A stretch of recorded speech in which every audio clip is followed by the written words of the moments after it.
That's not correct.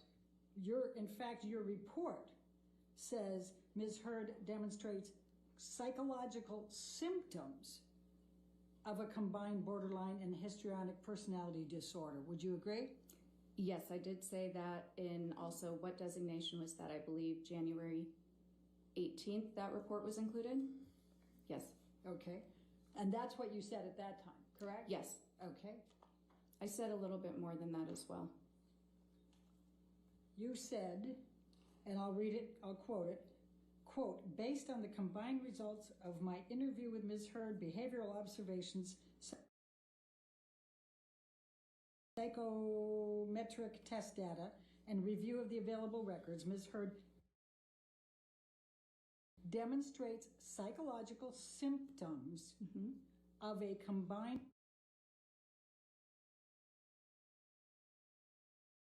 borderline and histrionic personality disorder, BHPD. That's yes.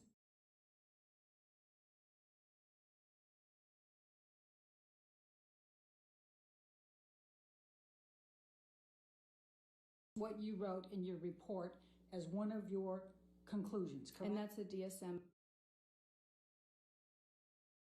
diagnosis. And it did not say that you were diagnosing with a DSM-5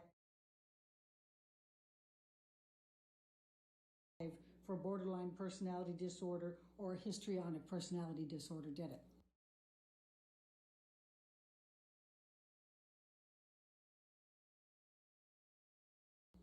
That's what it says in different semantics. Oh, so what you meant to say... It did not use the words you just said. Now, let's talk about the treatment records that you said that you reviewed. But I'm going to start with Rocky Pennington. Your testimony was that out of the blue, Amber hit Rocky Pennington, correct? I can't remember exactly what I said, but I did reference Ms. Pennington's deposition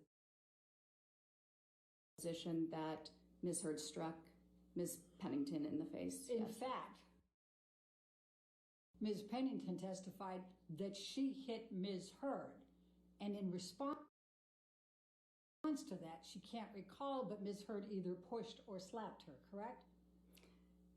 I don't recall. That's a pretty important distinction, don't you think? My recollection is that there was some sort of violence both ways in the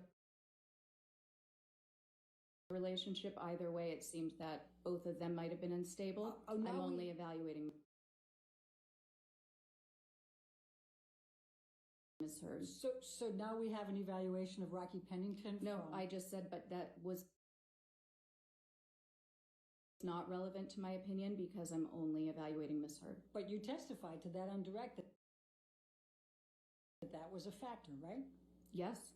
Okay. Well, wouldn't it make a big difference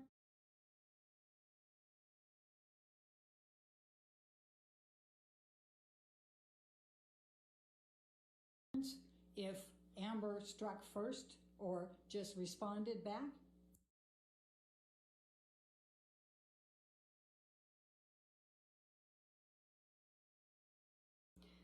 Given the dynamic, not necessarily. No, it would not have. So now you're an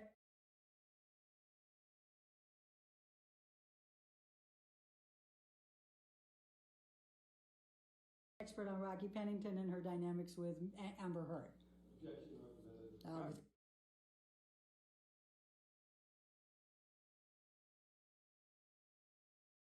Representative. Okay, so now let's talk about Dr. Cowan.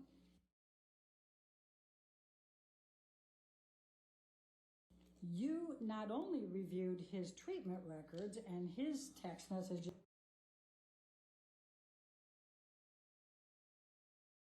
and documents, but you also attended his deposition, did you not? Yes. Okay. And do you recall Dr. Cowan testifying that Amber told him about Depp physically abusing her contemporaneous with the events? I don't recall specifically his words, but I remember him recalling that she had disclosed abuse in their treatment, yes. And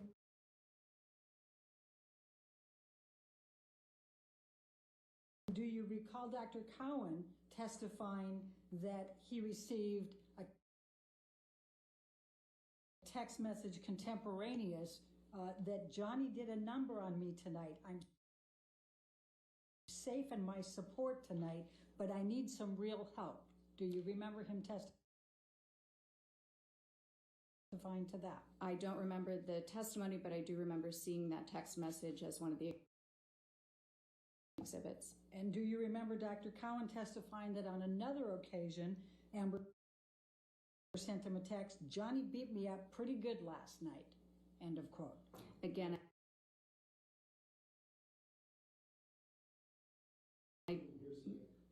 not in this Constance. She can rely on it. She testified.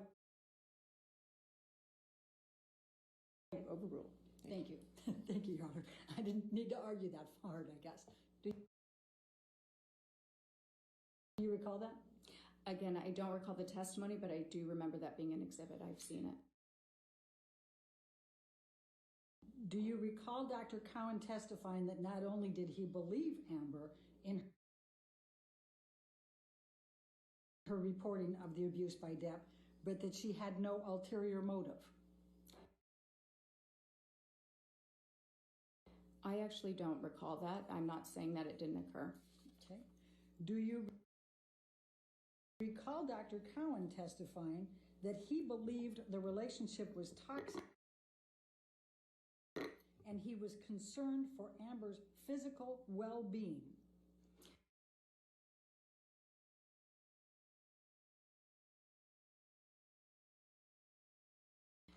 I do recall him saying that he believed the relationship was toxic. And you don't recall Dr. I do not. Cowan saying that he was concerned for Amber's physical well-being? I don't remember those exact words. Do you recall Dr. Cowan testifying in that deposition that you were present for, referring to Mr. Depp, quote, his controlling nature, jealousy, and suspiciousness, addiction to drugs and alcohol, and violent and indulgent temper? Do you recall him using those terms to describe Mr. Depp? I remember thinking that would be an inappropriate impression for a treating provider of a different person to give, but I do recall him making that statement. Do you recall Dr. Cowan testifying that if he pushed her, she was going to push him back? And I never had the impression that she was the provocateur, but that she was indicating to me she had a hard time, de-escalating these types of situations. Yes. Okay.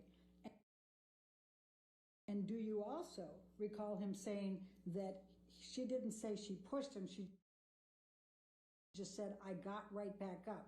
She told me that he pushed her down and she got right back up. I remember him saying that Ms. Heard told him that. Yes. And do you recall him testifying you could interpret it that way? I kind of interpret it more, metaphorically, that when somebody comes at her, she goes back at them, in a similar way, whether it's verbally or she protects herself.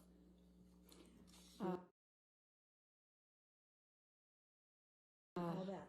I recall something along those lines, but it was a 6 or 7 hour deposition, so the specifics are not fresh in my mind. Do you recall Dr. Cowan specifically testifying that he believed Amber Heard when she reported the physical abuse by Mr. Depp?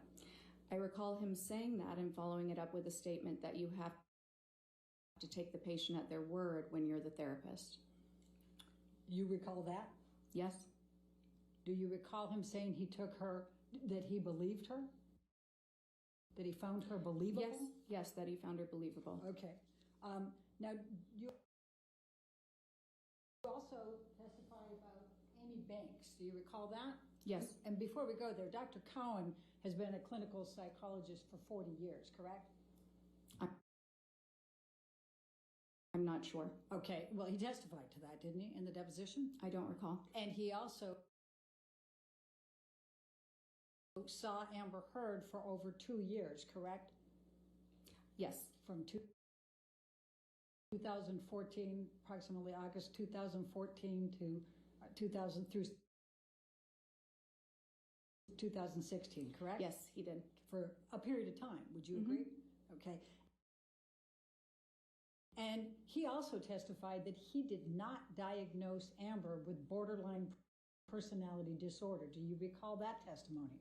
He also testified that he doesn't use diagnoses, but yes, I do recall that. And do you recall that it was in those words were in his notes, but he said he had written that down, but then he discounted it and determined that that was not correct for her? Oh, you want to approach?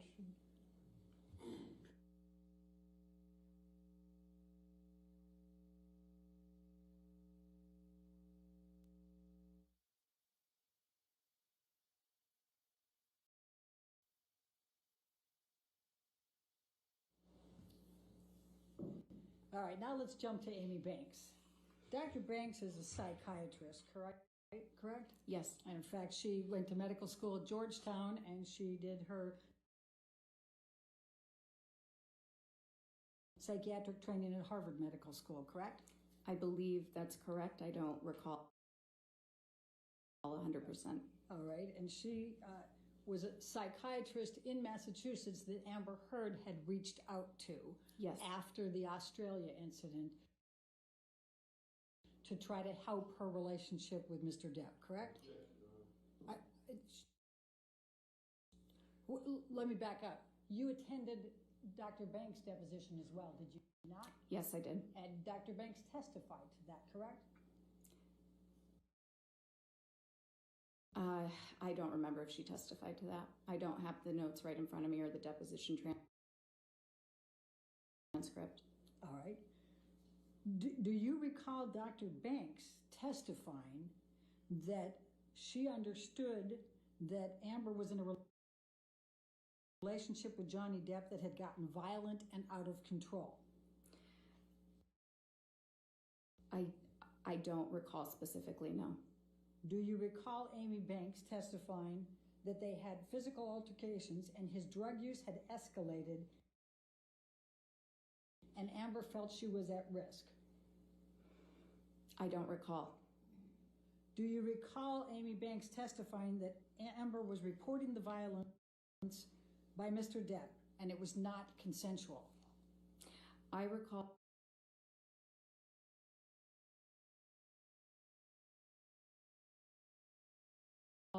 Dr. Banks stating that Ms. Heard was reporting violence to her, yes.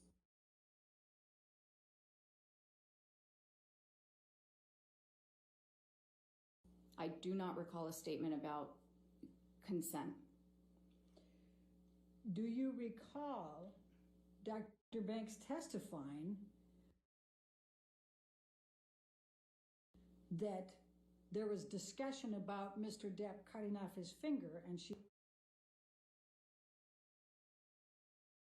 said only that it was a middle of one of these very kind of out of control escalated fights, and that did make a fairly big impact on me? I remember something like that. All right.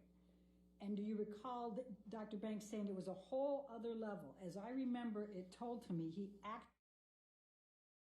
actually cut off a part of his finger during one of these altercations, meaning to me,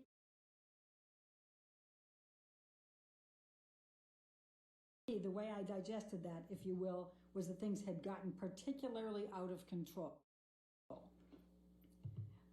I do not recall that exact statement. I'm not saying it didn't occur, I just can't recall it. All right. And you recall that Mr. Depp was in sessions with Ms. Heard with Dr. Banks, correct? Yes. Okay. My understanding, however, is that they met with Dr. Banks and then it was primarily Ms. Heard meeting with Dr. Banks for treatment after prescriptions and therapy. All right. And do you recall Dr. Banks saying that she was not surprised that Amber was seeking a restraining order because of the violence that she knew existed in the relationship? I do recall that, and it would be impossible to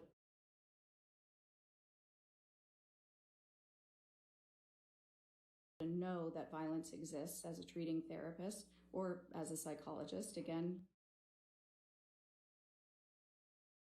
we're not investigators. However, I do recall that she said that because I remember having that thought. And do you recall Amy, and she's a psychiatrist, right? Psychiatrist. Okay. And do you recall Amy Banks saying that it was clear to her that Mr. Depp was the one who initiated the violence? I don't recall that. All right. Do you recall that Dr. Banks said that she knew for certain that Mr. Depp was the one who had committed the violence because Ms. Heard reported it in the presence of Mr. Depp and he did not contradict? I do not recall that. Okay.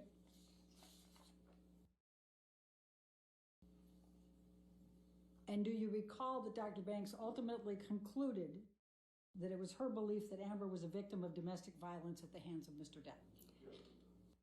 Here, you want to approach this?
And what was your answer to that last one? I'm sorry. I think I can't recall, but I also can't recall that last question. Do you recall that Dr. Banks concluded that Amber was a victim of domestic violence at the hands of Mr. Depp? I don't recall that. Okay. Now, you also reviewed the records of Laurel Anderson and you reviewed her deposition, is that correct? Let me refresh my memory for a moment.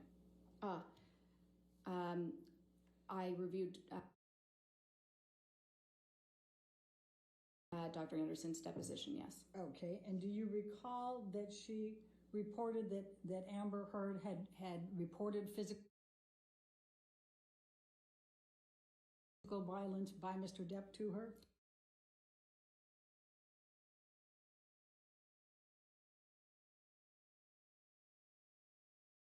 I recall that she said that Ms. Heard had reported that, yes. Okay, and do you recall that she said that it changed over time? I don't recall that specifically. Okay, and do you recall Dr. Anderson saying that she had witnessed her face being bruised after the December 15, 2015 incident? I don't recall that. You don't recall that, okay.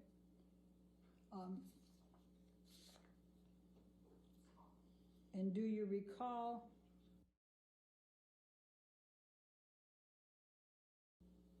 that Dr. Anderson said that Amber had reported that he had pulled out her hair, bruised her face, kicked her leg, and hit her in the head? Yes, Ms. Heard did report that to her according to her testimony. Okay. And do you recall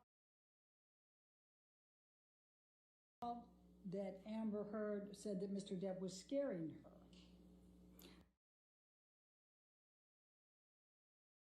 I don't recall that specifically. Okay. And do you recall that Dr. Anderson said she believed that Amber Heard was a victim of domestic abuse at the hands of Mr. Depp? I recall, no, I don't recall that statement. All right, let's go to Bonnie Jacobs. You said that you reviewed the notes from Bonnie Jacobs, correct? Yes.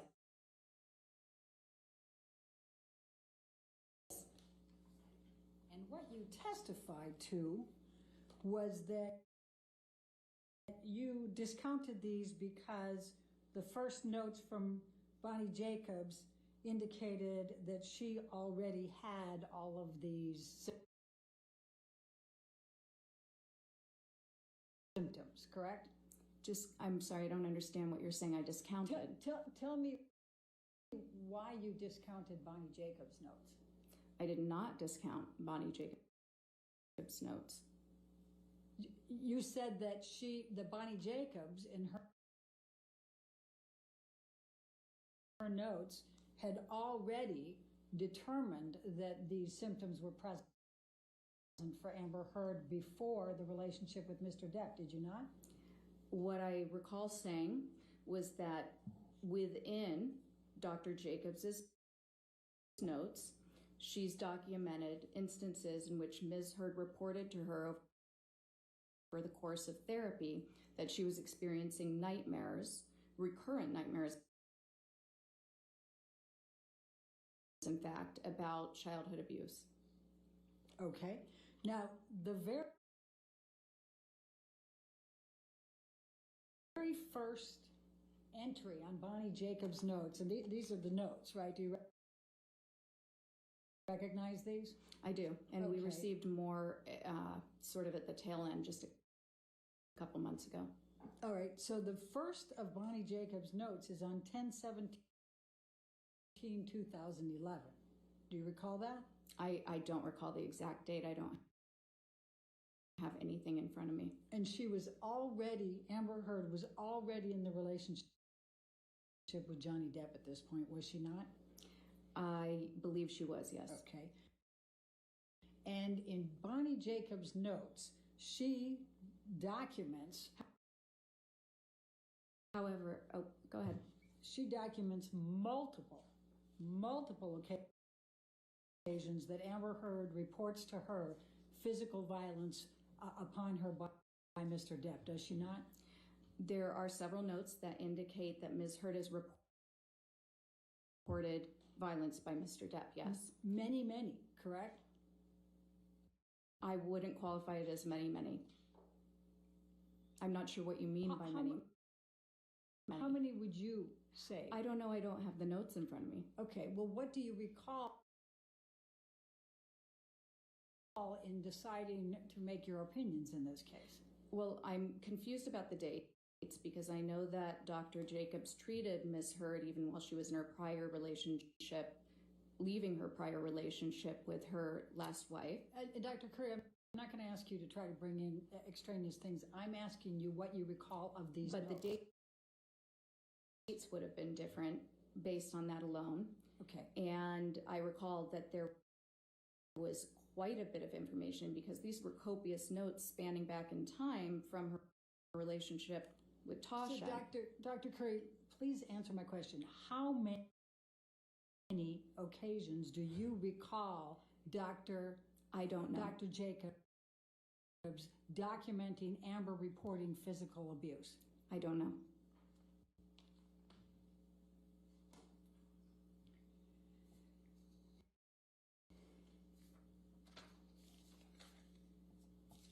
Now, you also said that you listened to audio tapes in this case, correct? Yes. Did you hear Mr. Depp admitting to headbutting Ms. Heard? That is not what I heard. You didn't hear that? I heard a conversation about headbutting. I did not hear him, as you said, admit to headbutting Ms. Heard. Okay. That's your characterization of it, correct? Yes. Okay. Did you see the videotape of Mr. Depp in the kitchen? Yes. Okay. Did Ms. Heard imagine that or create that, or was she responsible for that somehow? Objection, I respect it. I'll sustain the objection. Next question. Okay. What, if any, impact did that have on your opinions watching Mr. Depp in that video? I'm not sure it was one of many pieces of the exhibits and other collateral data that I considered. I'm not sure what the direct impact was or if that could be measured. All right. Now, counsel asked you whether you had conducted any type of examination on Mr. Depp, and I believe your answer was no, correct? No. You did not review any medical records or psychological records from Mr. Depp either, did you? I reviewed all of the records that were available. Do you recall reviewing medical and psychological records on Mr. Depp? Yes. Do you recall Dr. Blaustein referring to Mr. Depp having rage? No, I actually recall him referring to Ms. Heard in that note. Your testimony is that Dr. Blaustein was referring to Amber Heard as having rage? I transcribed several of the notes, and I may be missing a time when I said that about Mr. Depp. The handwriting was very difficult to transcribe, but there was one instance in which I recall transcribing him stating that Mr. Depp reported that Ms. Heard had rage. Dr. Blaustein's deposition was taken, was it not? I don't recall. Do you recall, so I take it then you don't recall him testifying that Mr. Depp told him he had rage and demons? I don't recall. Do you recall Dr. Blaustein testifying that Mr. Depp looked at his wife Amber like his mother or his sister that he didn't like? I haven't seen his deposition. I don't recall that. Okay. Now, did you see and do you know whether Mr. Depp has ever been diagnosed with any personality disorders? That's not relevant to my task to conduct an evaluation of Ms. Heard. So I do not know that he has had one. It was not in the records that he did. All right. So one way or the other, you don't know whether Mr. Depp suffers from any personality disorders. That's not my task. Okay. Let me go to IPV perpetrators. Would you agree that accusations of infidelity can be considered one of the characteristics of a personality perpetrator of IPV? It can be a characteristic of a lot of things. It is something that can be weaponized if somebody is trying to or is having rage toward their partner. Let's go to page 270.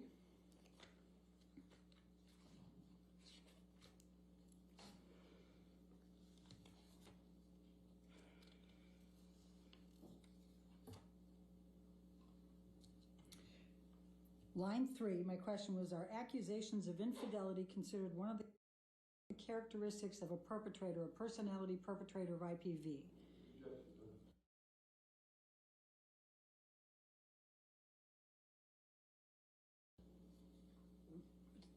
The objection.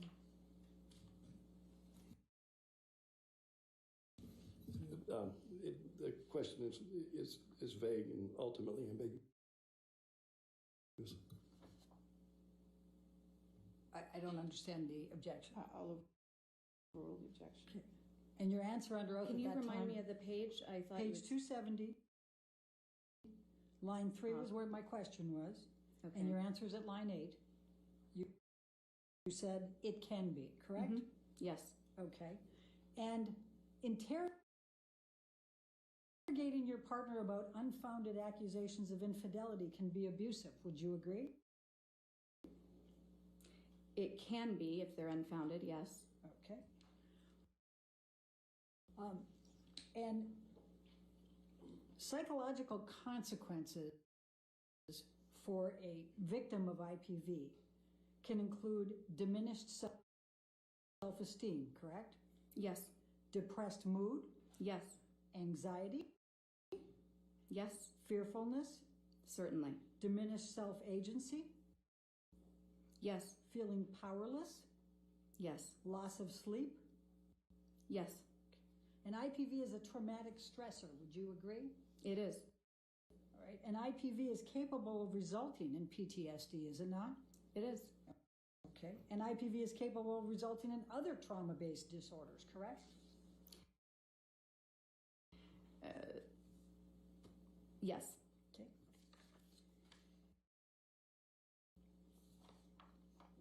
Now, Amber's medical examination, she was cooperative, correct? Her psychological, yes. She was cooperative and polite. Okay. And in the 2 full days of examination, you felt she was polite and answered all your questions, except in one instance where she furrowed her brow when you were asking about friendships in high school, correct? That's not correct. All right, let's go to page 275.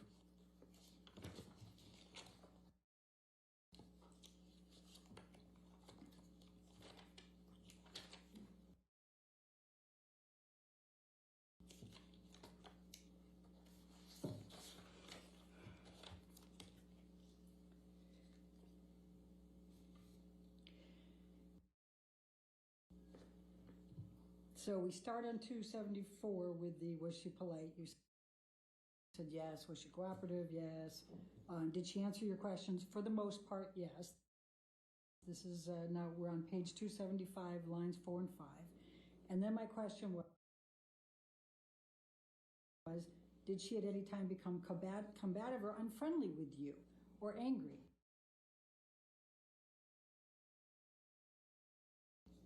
And your answer was, there was one instance in which she appeared annoyed and the posturing forward a bit, more assertive tone, furrowed brow, when I was questioning something, following up on data that had been inconsistent about friendships in high school. Other than that, she was very polite. Is that your answer at that time? That was my answer at that time, and it's inconsistent with the question you had just asked me. And would you agree that appearing for this examination with an expert who had been retained by Mr.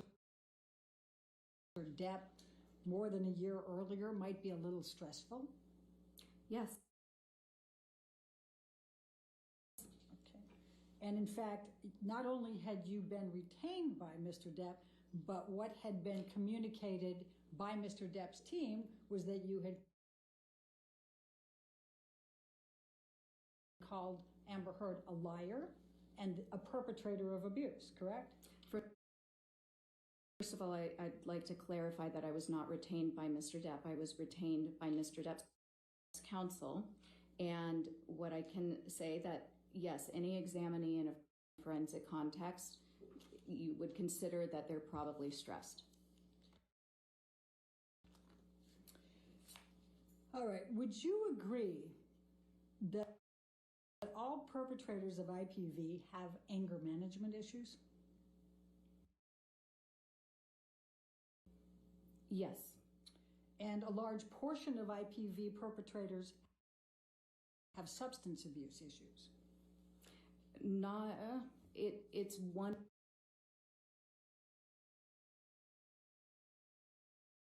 of many factors that correlates with intimate partner violence, but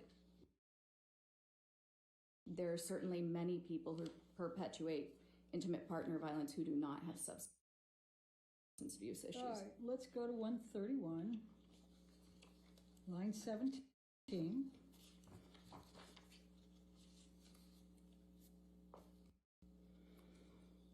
131, you said?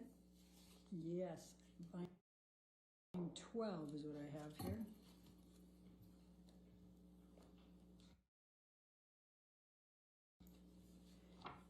And And I'm talking about, you said, and just to give context, remember I was asking you what percentage of people you treat that are perpetrators, and you'd said 5%. Do you recall that, just for substance? I see that here. Okay, and then I said, of the 5% that are IPV perpetrators that you've treated over the last 8 years, how many of these perpetrators have substance abuse issues? And your answer was? I see that I answered with a figure of speech, a large portion. Okay, thank you. And it's common for the perpetrator to essentially gaslight the victim, accuse them of being the perpetrator. Would you agree? Are you in a different area, or are you asking me a separate question? I'm asking you a question. Oh. And it's common. Sorry, can you please repeat it? Yes. And it's common for the perpetrator to essentially gaslight the victim, accuse them of being the perpetrator. Would you agree? That's exactly how it was asked in the deposition. So I understand it is a compound question. I'll sustain the objection. And it's common for the perpetrator to essentially gaslight. I don't think that's, Your Honor, I think it's just one question. Let me try it. To gaslight the victim, isn't it? That's a characteristic of psychological abuse, yes. Okay, and it's common then for them to accuse them of being the perpetrator, the victim. That's a characteristic of abuse from women perpetrated against men. It's actually very, very common. About 90% of male victims of IPV have reported that a female partner who abuses them makes threats to report their partner as an abuser. It's less common for men to make that statement to female partners just because there's less potential consequence. Isn't it true, though, that some form of gaslighting is often present in these personality-based IPV scenarios?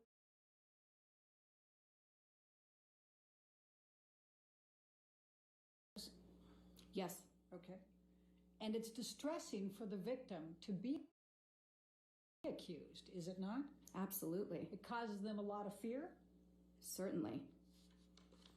And it causes them a lot of distress? Absolutely, yes. And in fact, they feel falsely accused, correct? Yes. And they feel paranoid? Yes. And they feel frightened? Yes. Afraid that everyone's going to believe the perpetrator, correct? Yes.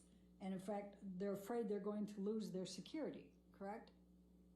Can you clarify what you mean by security? I'll ask the next one. And they're afraid they're going to lose their reputation, correct? Yes. Okay.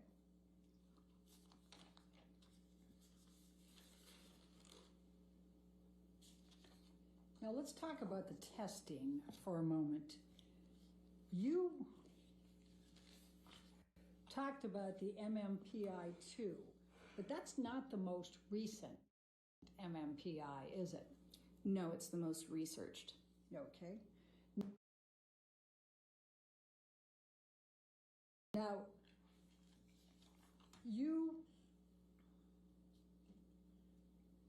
need to have an elevated, on the MMPI, there was only one section that had elevated scores, correct? No, that's not correct. It was the K section, correct? That's not correct. Okay. And was there any elevated score over 65 on the MMPI? I would need to take a look at it. If you know, I provided a 25-page interpretation outline. If you're able to pull that up, I'd be happy to go over any of the individual scores for you. Can you recall any clinical scales for the MMPI-2 for Amber Heard that were above 65 as you sit there today? Again, there are multiple scales on this test, 25 pages worth listed. So if you can pull it up, then I can review and give you a confident answer. What can you recall as you sit there? I'm hesitant to do that because I don't want to make an error by ignoring hundreds of scale scores. And would you agree that you can't make a pathological determination or diagnosis if the scales are not elevated on the MMPI-2? I would not agree with that. Okay. Now, one of the answers that Amber gave is that it's hard for her to feel safe, correct? What are you talking about, the MMPI-2? Yes. Again, I don't recall. There are 567 items on that. I would need to see her results. Well, it's a common trauma symptom, isn't it, to not feel safe? Sure. And safety concerns are common among women who have been victimized, correct? Women and men, yes. Okay, and common especially for sexually victimized people. Would you agree? Any type of victimization, yes. Okay, and hard to trust. That's a common after effect of interpersonal violence related trauma, correct? Sure. And memory difficulties. Amber said she felt she had holes. Do you recall that? I do. And her account was different than typical memory difficulties with trauma. It is common for individuals who have experienced trauma. And it's actually not common. No, it's a symptom, but it's the least common. In fact, a DSM-5 diagnosis for PTSD includes a, quote, inability to remember an important aspect of the traumatic event, end of quote. Am I correct? Yes. Okay. And memory difficulties are a symptom of PTSD, correct? Certain types of memory difficulties, yes. Okay. Now, do you recall when Amber says the first incident of abuse took place? I believe it was, the first incident in which yes. So she stated that it was early on in their relationship. Okay. Do you recall it? I don't recall the exact date off the top of my head. Do you recall it being a tattoo, something related to a tattoo? I do. Okay. Now, if someone had been subjected to a 4-year relationship characterized by repeated IPV, they can have symptoms, correct? Yes. Intense anxiety? Yes, certainly. Depressed or irritable states? Actually, it's not so much states. When you're looking at real trauma reaction, it's pretty persistent. It's less of these transient states. Intimate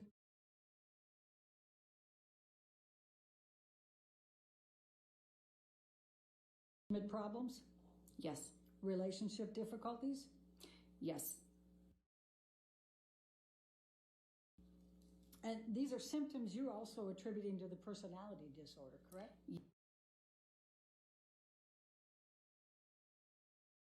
Yes, there are some key differences. Okay.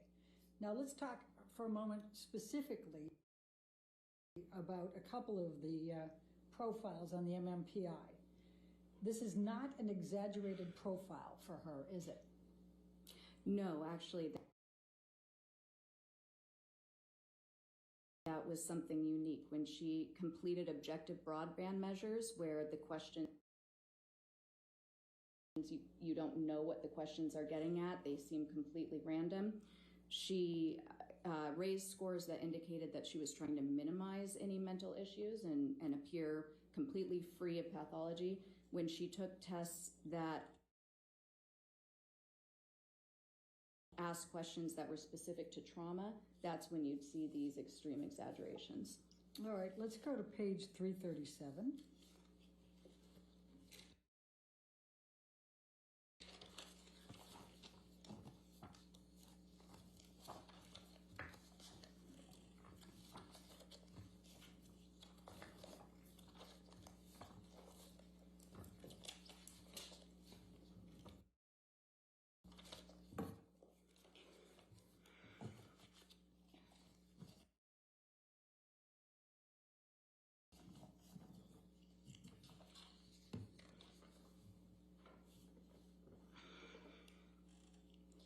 My question on line 7, this is not an exaggerated profile, is it, for her? And your answer under oath at that time was no, it is not an exaggerated profile. Do you see that? Yes, we're That's what talking you about the testified- MMPI here. You Yes. testified under oath at that time, correct? Yes, that's Okay. correct. Now, the profile is also not consistent with malingering, correct? The MMPI-2 profile, it's specific to how she approached this test, and you're correct. For this test, it was a defensive profile, not an exaggerated profile. So my question on line 10 was, this is not a profile consistent with malingering, correct?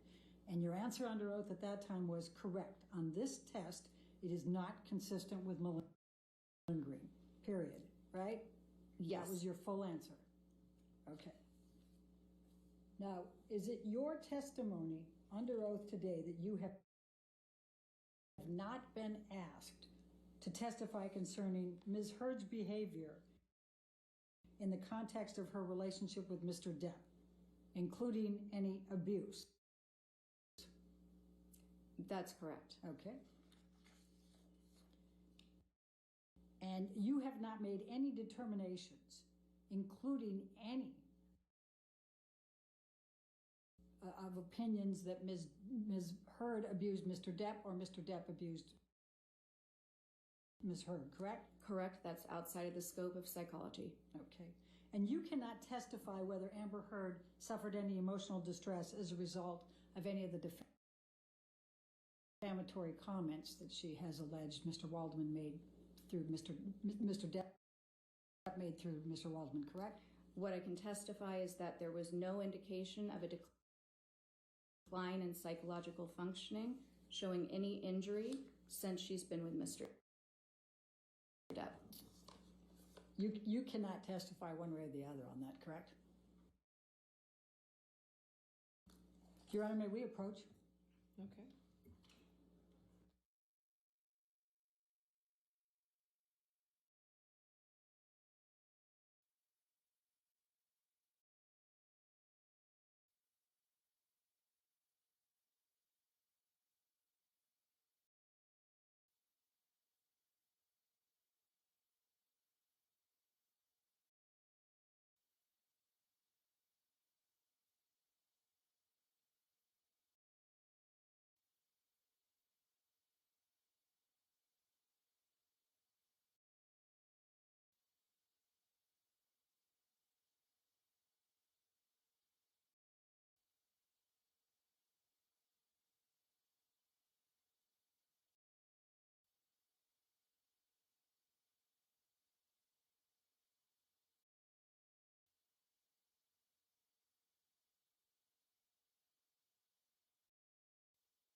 Dr. Curry, Yes. in your report, nowhere in your report did you provide any opinion of whether Ms. Heard suffered emotional distress as a result of the defamatory statements. Is that correct? That's correct. Okay, thank you. I have no further questions. All right, redirect.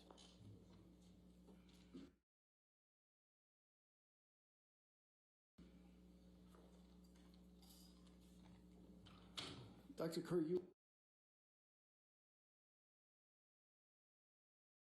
were just asked a question about malingering Yes. and made reference to the MMPI-2.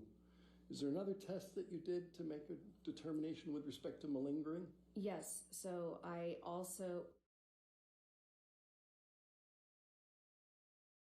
well, malingering is a term that most psychologists, we try to be careful of it because it indicates an intent for secondary gain. I prefer feigning, which you had brought up earlier, because it indicates that somebody is intentionally exaggerating, but I don't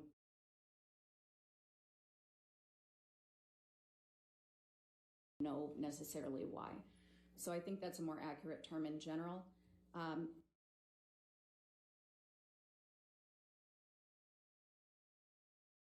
On the MMPI-2, yes, there was no exaggerated profile. I also gave her the CAPS-5. I don't know if you'll remember, but that is the clinician administered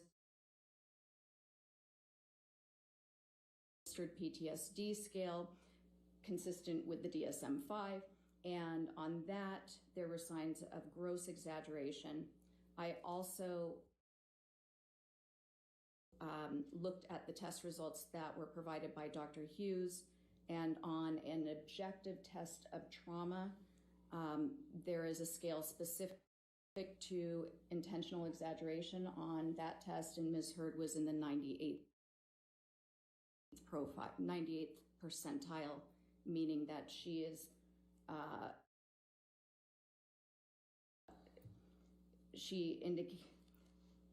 she had engaged in extreme levels of exaggeration. Thank you. You were asked about intimacy problems, relationship difficulties associated with IPV, and you then said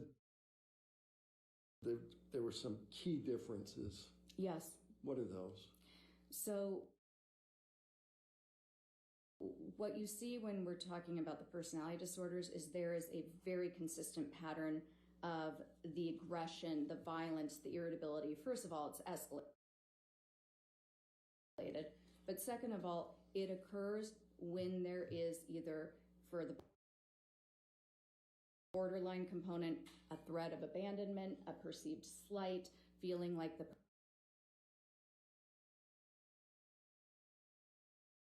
person is about to leave you, about to walk away to get some space from an argument. It also occurs to a more mild extent, but when there's a loss of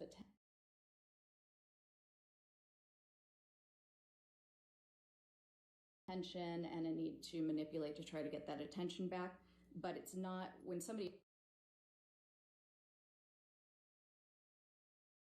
has PTSD, that irritability is sort of at a low, constant level, or it's completely random. For instance, you might have a Vietnam vet who went straight to bars for a period to get into fights with the hope that he would kill somebody and just self-destruct. So it's a very different type of presentation. IPV, it might be more irritability, but that's actually less of a symptom for female IPV victims. Usually what you'll see is somatic symptoms, the depression, a lot of fearfulness and anxiety, but typically more complaints about somatic symptoms. Okay. You testified that some of the professionals involved in this case had to take their patient at her word. What did you mean by that? So when you're providing therapy, you're in a very different role than an examiner. When you're the forensic examiner, you're just really looking at data to make a decision. When you're a therapist, you're an advocate for your client's well-being. And in fact, it's considered extremely unethical for a treating provider to ever provide opinion testimony like I'm providing, because it's so well known in our field that you're going to have an automatic bias for your client. It's almost a sense of protection, advocacy.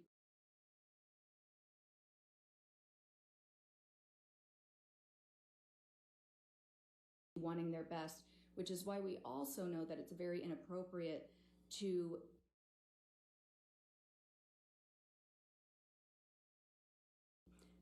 convey any sort of opinion about whether a crime occurred, whether abuse occurred. We can certainly believe our clients. We can support them in their therapy and take them at their word. But when giving opinions and consultations, we have to be very, very cautious and really only provide the facts we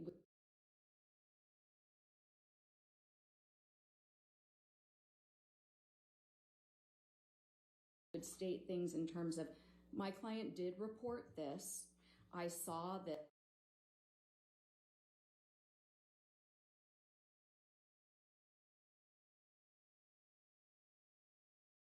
here was our treatment plan, here was the diagnosis. It's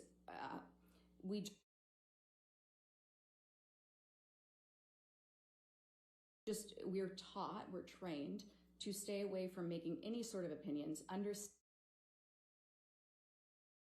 that most of the time, and most of Ms. Heard's providers were just treating Ms. Heard.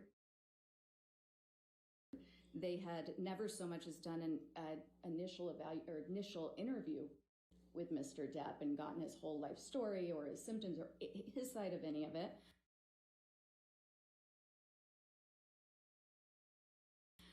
And they're going to be advocating, and the treatment relationship is about helping your client achieve well-being, not making formal psychological or psychiatric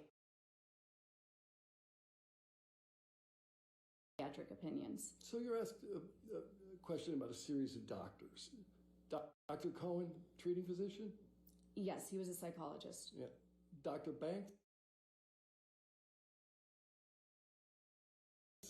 treating physician? Dr. Banks, yes, treating psychiatrist. Dr. Anderson?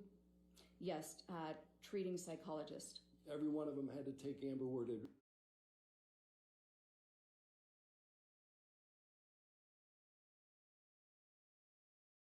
Andrew heard his word, right? Yes. Excuse me.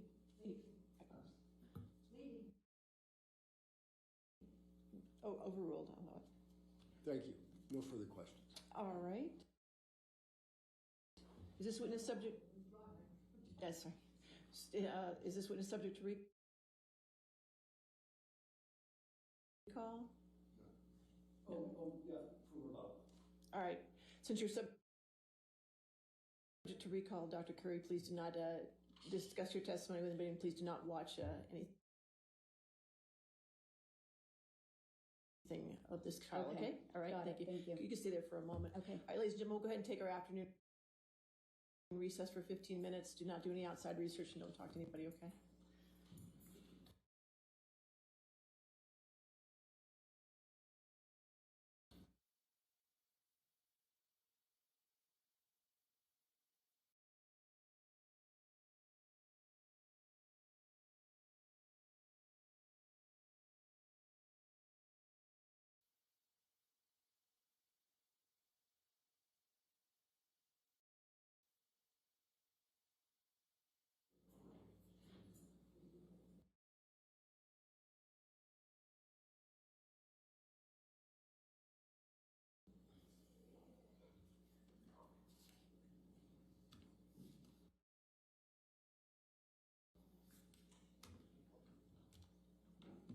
All right.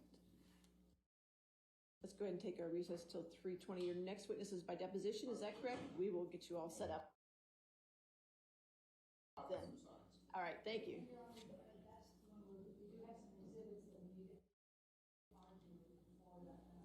Okay. We'll come back at 3:20 before the jury comes back out. We'll discuss your exhibits, okay? All right, thank you.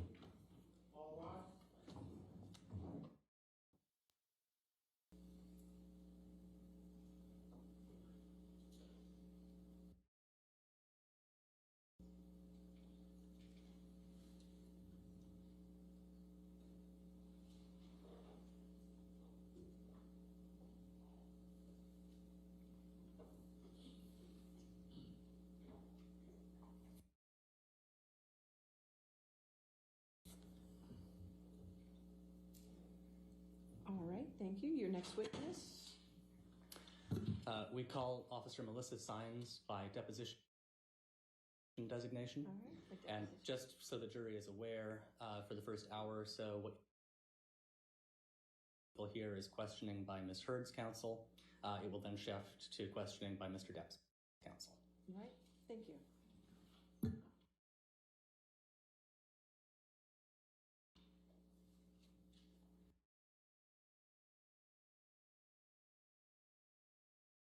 Please state your name and your business address. Yes. Officer Melissa Sines, 1546 West Martin Luther King Jr. Boulevard, Los Angeles, California. And what is your occupation? I am a police officer. Okay. And how long have you been a police officer? Going on 12 years. What year did you begin as a police officer? 2009. And was that with the LAPD? Yes, it was. Did you have any law enforcement experience prior to coming to the LAPD in July of 2009? No, I did not. As of May 21, 2016, what was your rank? Can you repeat the date? May 21st, 2016. I was a training officer. And was that a P3? Correct.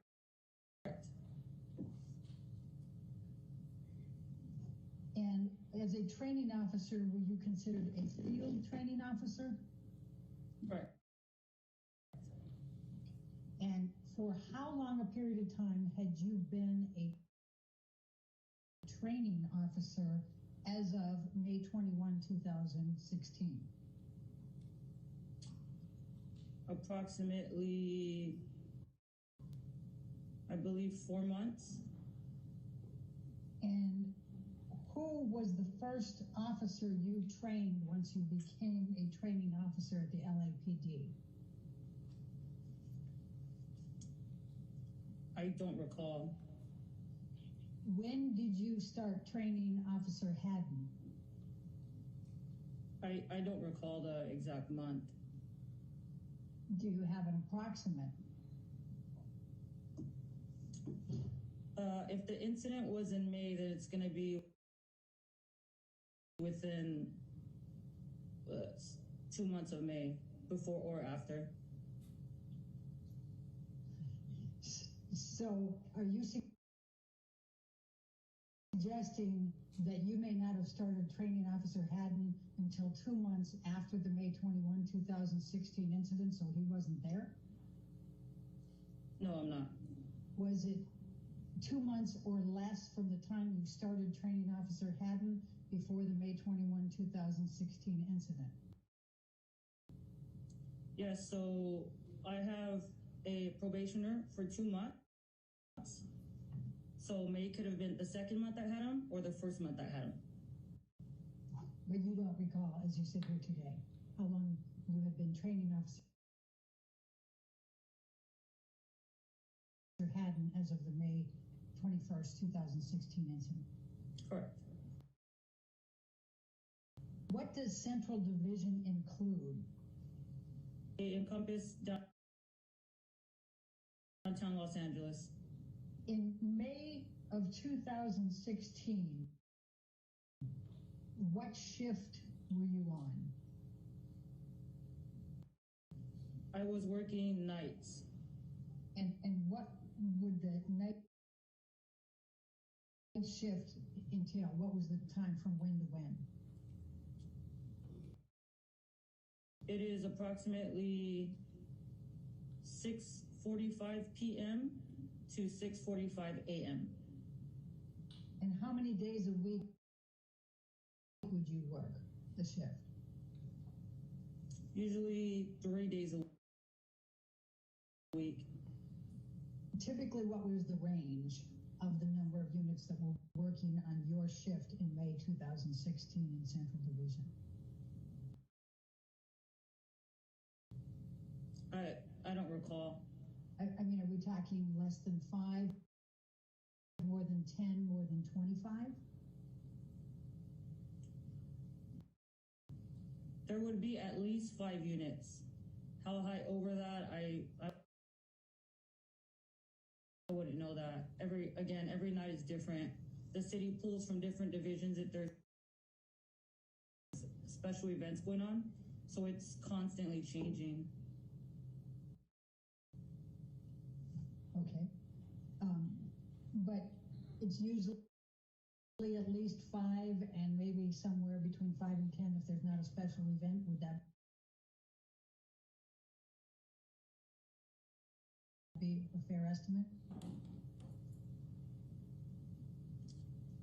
Correct. What was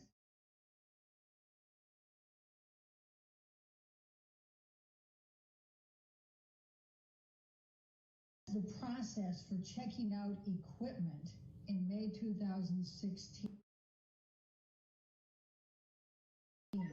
after roll call?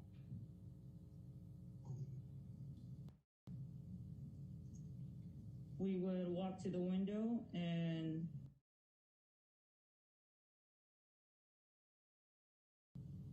give them our name and serial number, and they would present us with equipment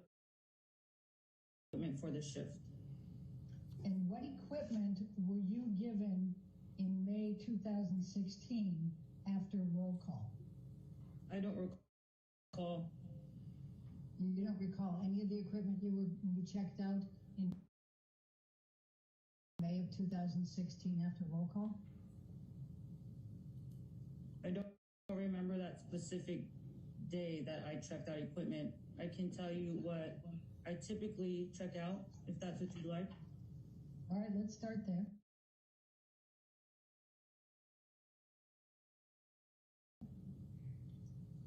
I usually check out a police vehicle, a taser, a less lethal beanbag shotgun, and a regular shotgun. Anything else? No, nothing else.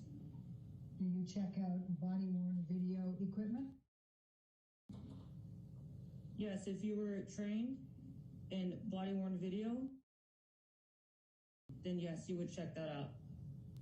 All right. Were you trained in body-worn video equipment? I was not. Have you ever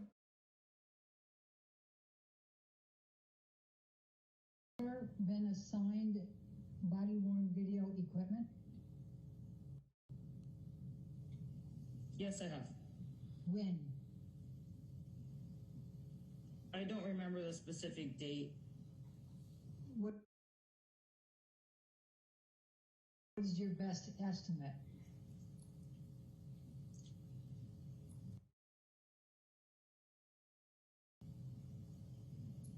If I had to guess, it would probably be June of 2016.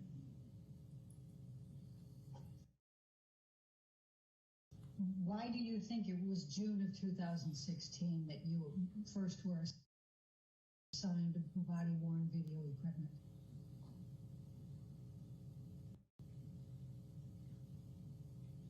Because that's the time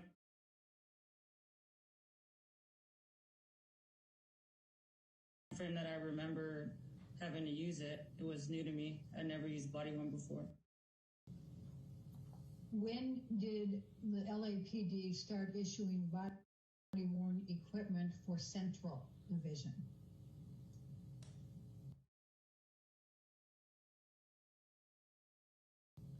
I don't know that date. When approximately? I don't know. I couldn't give you a date.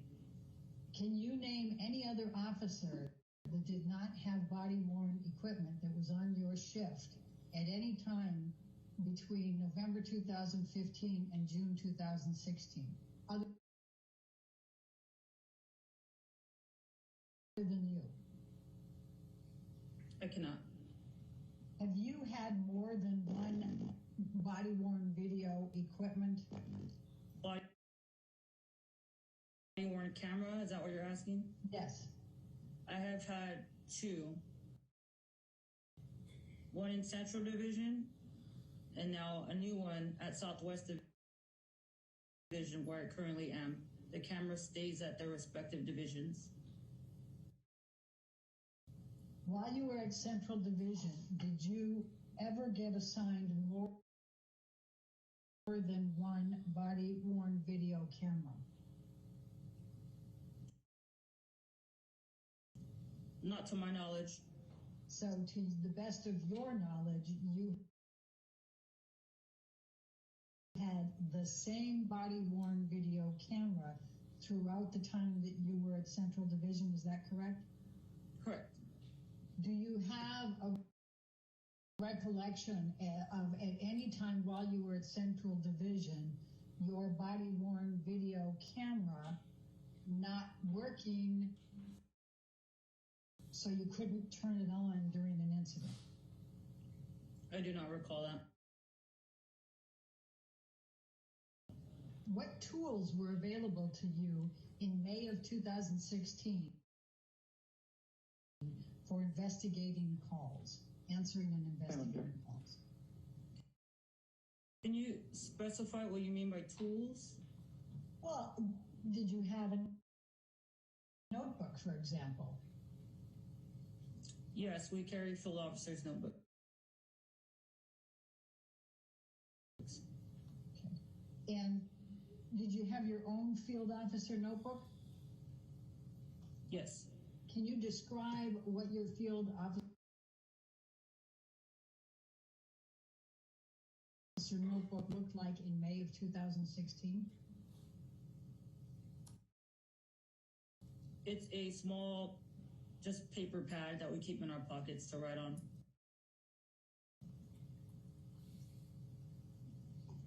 And do you carry a pencil or a pen with it so that you can take them out during a call and take notes? I do. What do you do with your notebooks once you have filled them? You can turn them into the kit room and they can store them. Is that what you have done? I have my same officer's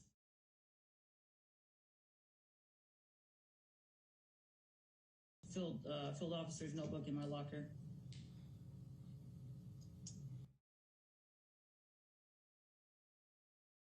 Since you started?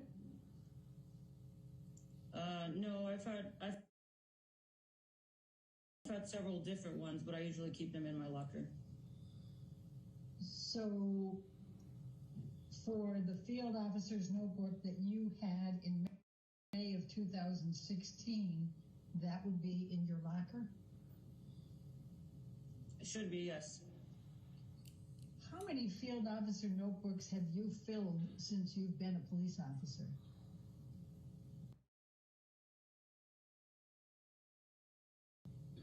Not many, probably less than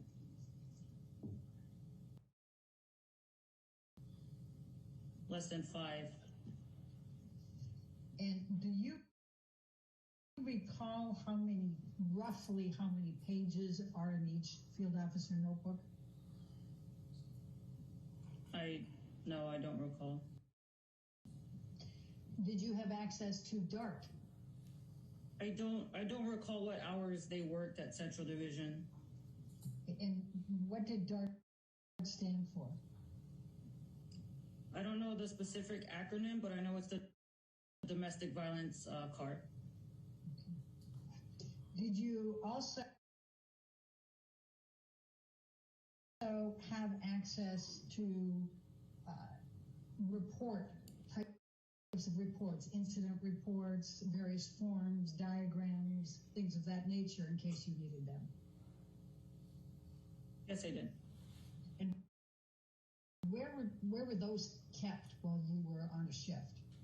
I'm talking about May 2016. I usually keep extra spare reports in my bag, and I also keep them in my vest. So when you answered calls in May of 2016, you had reports material in your vest as you answered calls? Is that correct? Yes. It's deposition exhibit number 14. It's a multiple page document. I'm just asking her if she recognizes this document. Yes, I do. Okay. When is the last time you reviewed this document? About a week ago. All right. And what were the circumstances under which you reviewed this document a week ago? For this testimony. Now, I asked you some questions about the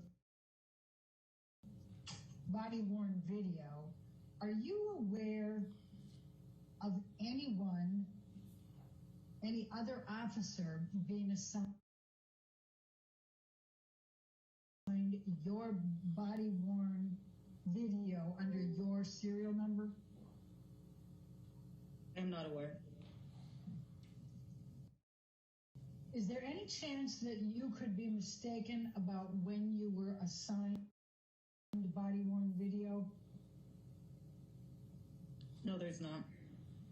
And why do you say that? Because everything is recorded and documented on evidence.com under my serial number. So if a supervisor wanted to enter the database under my serial number, they could watch my videos and see the specific date in time my videos started to record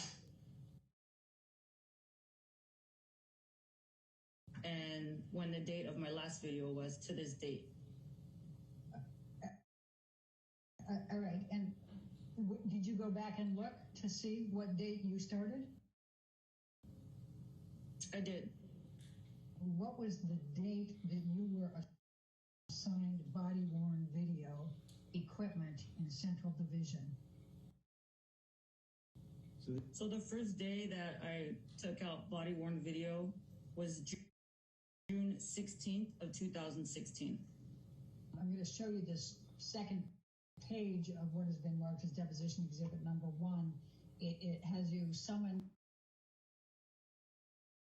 to attend and give testimony at a deposition and also to produce certain documents. Do you recall this being issued? Yes, I do. And here we go. The documents to be produced. The first of those was all video footage recorded by you relating to any incident at 849 South Broadway, Los Angeles, California, 90014 on May 21, 2016, including all video footage relating to incident number, and it has the number on May 21, 2016. Did you conduct any type of search or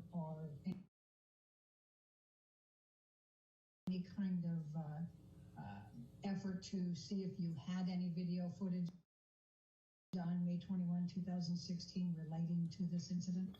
The answer is no. I'm going to ask you to did anyone at the LAPD at any point, supervisors, watch commanders, anyone connected with the LAPD, ever ask you whether you had any video footage from the incident of May 21, 2016? No. I'm going to ask you to take a look at number 2 here. It says all documents and or communications, including without limitation any notes, memoranda, reports, filings, and or summaries relating to any incident at 849 South Broadway, Los Angeles, California, 90014 on May 21, 2016. Are you aware of any documents or communications that would fit this description? No. Now, Officer Sines, you've had training on domestic violence, correct? Correct. Could you tell me what that consists of? We received training in the police academy.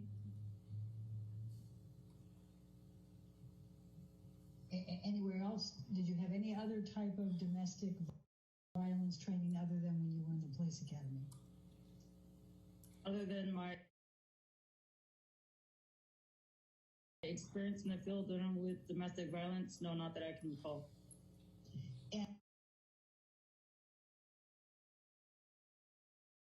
And as of May of 2016, would you agree that you had answered over 100 domestic violence calls? About, I go to a lot of domestic violence calls every day. Okay. And you consider yourself to be a specialist in domestic violence, is that accurate? I don't understand the title specialist. I don't consider myself a specialist. In May of 2016, what was the police officer supposed to do when the victim of a domestic violence would not respond to questions or cooperate with pursuing charges after a call was placed and the police officers had arrived?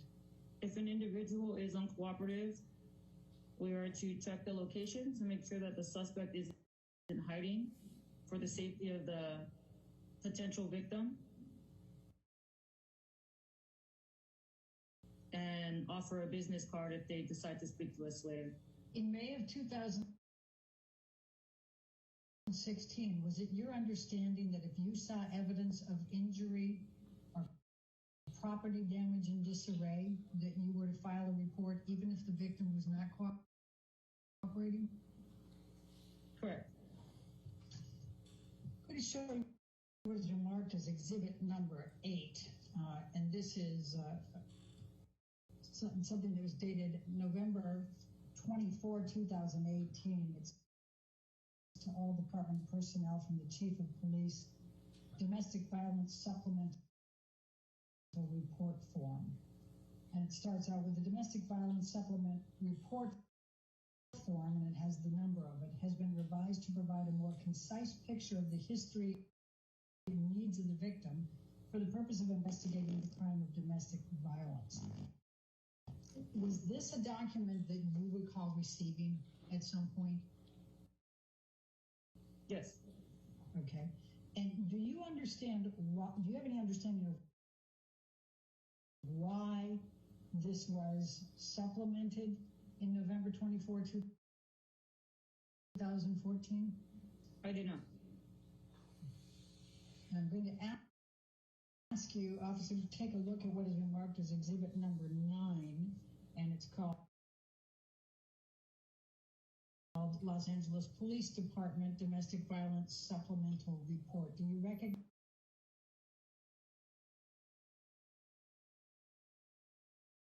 this document? Yes. Okay. And what is your understanding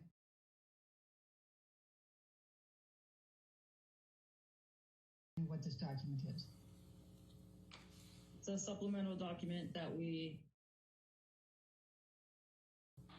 add to a police report for domestic violence. All right.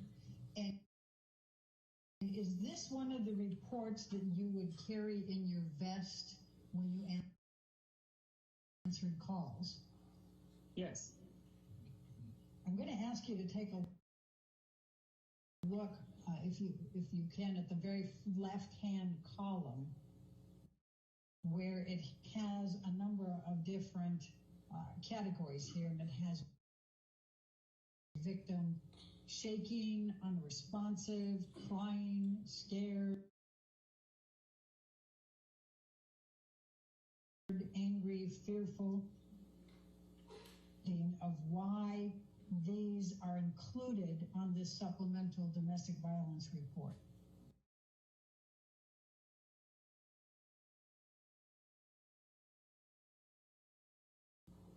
To identify somebody's emotional state during an investigation. And this is specifically with respect to domestic violence, correct? Correct. Okay. And then if you can turn over to the crime scene section on the right-hand side, you'll notice that there are some categories that include location vandalized / ransacked, personal property damage, furniture disarray, broken. What is your understanding of why those categories are included in there for making notations for domestic violence supplemental report? To identify the crime scene at the time of the incident. Okay.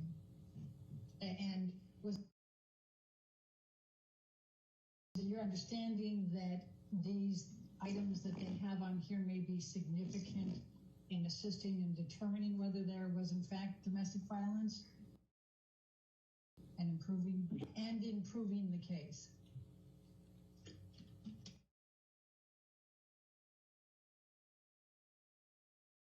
Correct. And I direct your attention specifically to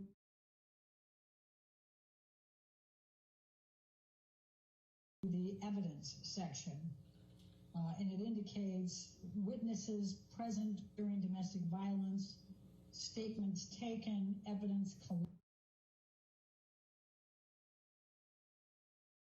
collected, photos taken on there.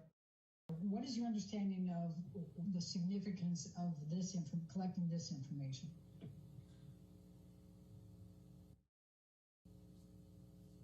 It's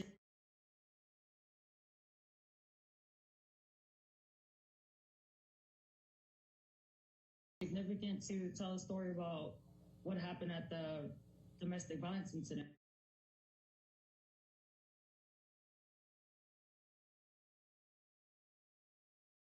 Okay.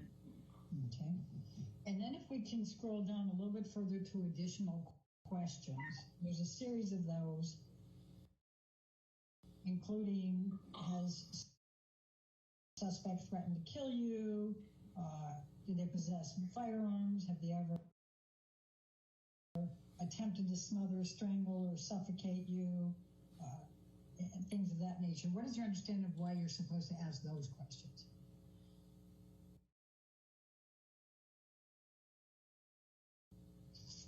Give you a background on the relationship, an idea of what the victim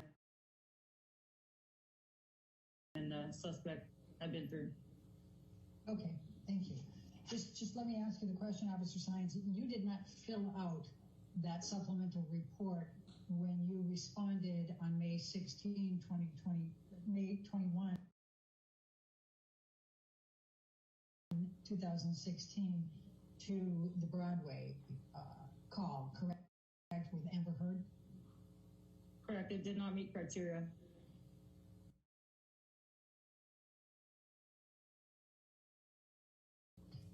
The question I asked was, did you fill out one of those forms?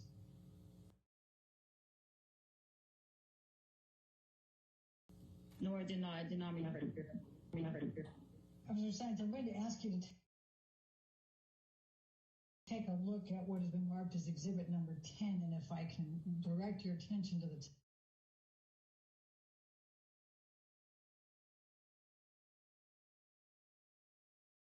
top, it says domestic violence standards of review, and it has field note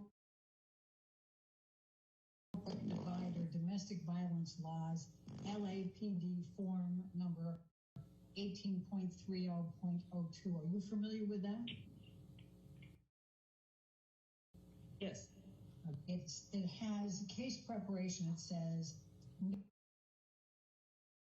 note the complainant's emotional and physical condition. Do you see that? Yes, I do. And then ensure all evidence is gathered and preserved, e.g. blood, clothing, damaged phones, property. You see that?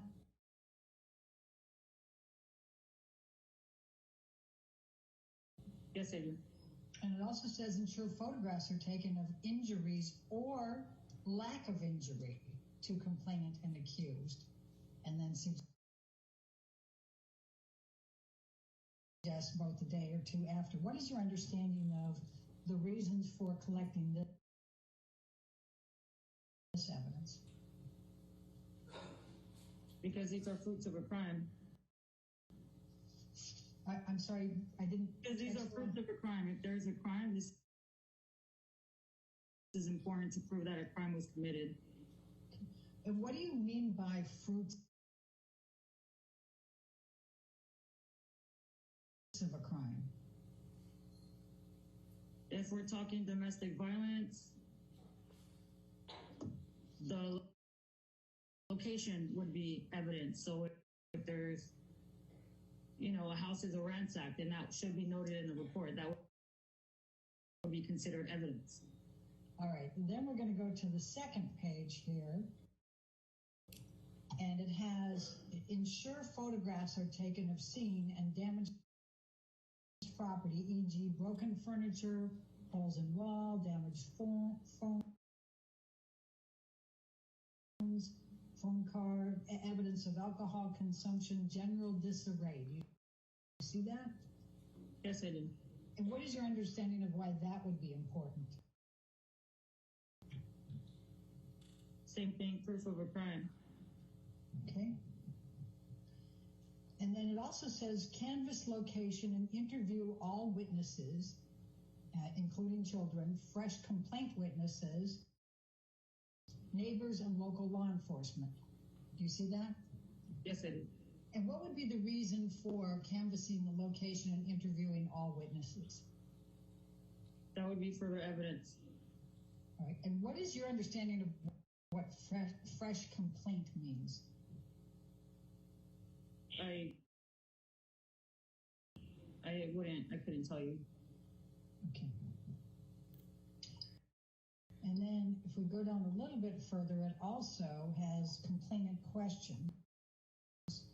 And it has questions such as length and nature of relationship,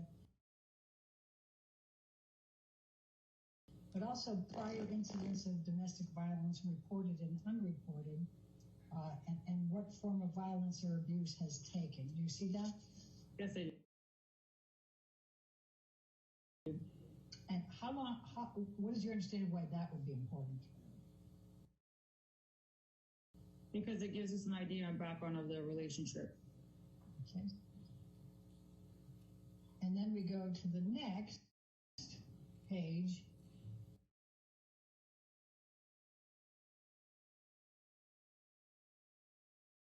And we have a little bit more here. We have the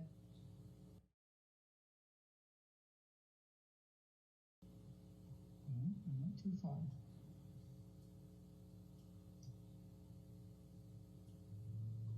And that says how long the abuse has been occurring, any logs or diaries, is there a pattern of alcohol or substance abuse? What is your understanding of why those would be relevant? Again, because it gives us background on what we're dealing with, what type of relationship this is.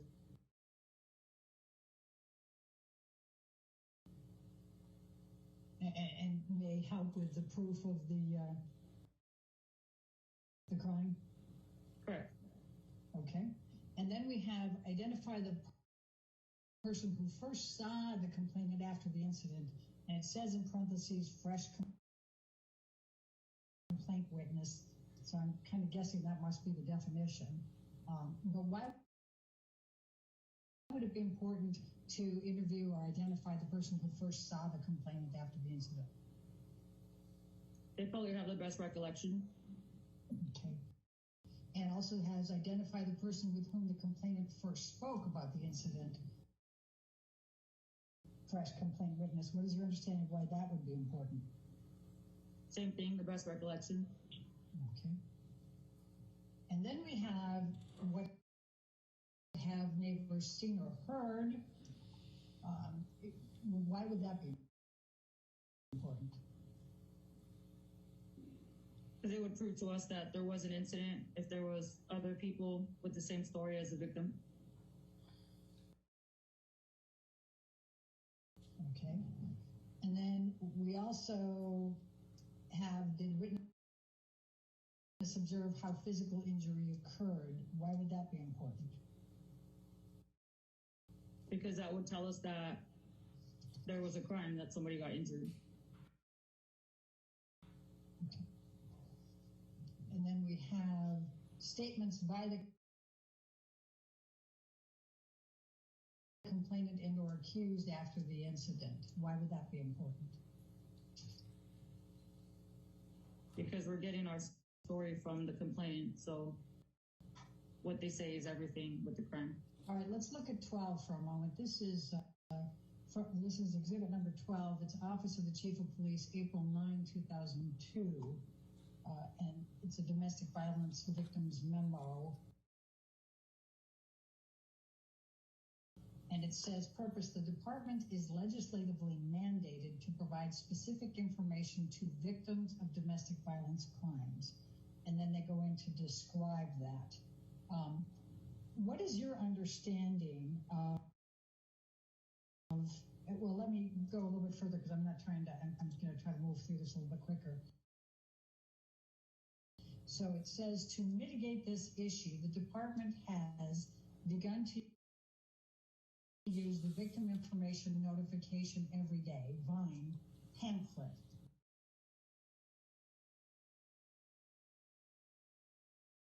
To accomplish not only the domestic violence information requirements under Section 13701 of the California Penal Code, but also to provide information regarding the VINE program.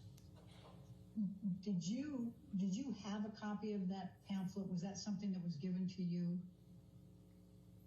Yes. Okay. And was that something that you typically provided then, as it says you should, to victims of domestic violence? Yes. What is your understanding of why you were to provide the pamphlet? You understand the question? Yes, because it gives resources to the victims, domestic violent resources, like shelters and phone numbers to provide help. I'm going to show you what is marked as exhibit number 11. Do you recognize this document? Yes, I do. This is the VINE. Okay, when you say VINE, is this the pamphlet that was being referred to? Okay. And it's your understanding that you were supposed to be giving that pamphlet to victims of domestic violence on calls, is that correct? Correct. Did you provide a copy of this pamphlet to Amber Heard? I did not identify her as a victim of domestic violence. Is that the sole reason why you did not give that to Amber Heard?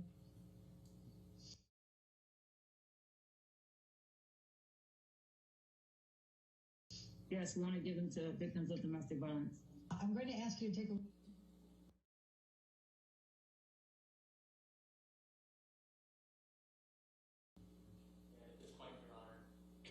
At this point, Your Honor, Ms. Heard's counsel is asking to move into evidence and publish to the jury Defendant's Exhibit 730 and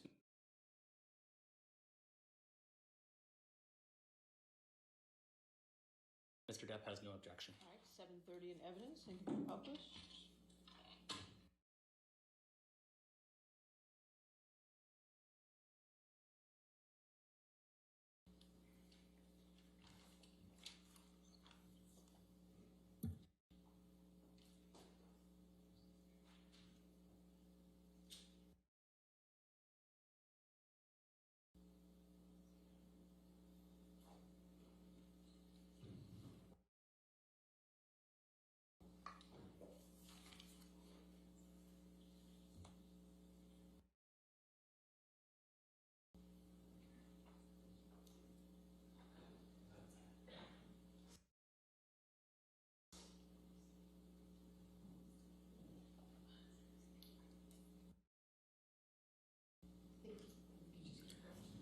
Okay, and then you can keep going.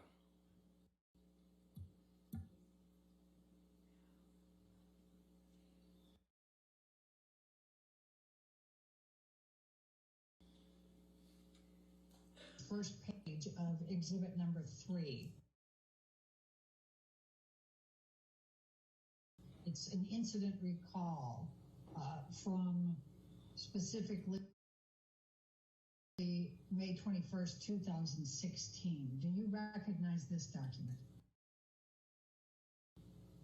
Yes, Yes, I do. And please explain to me what it is. It's a summary of our radio call. All right. And how is this recorded? By dispatch.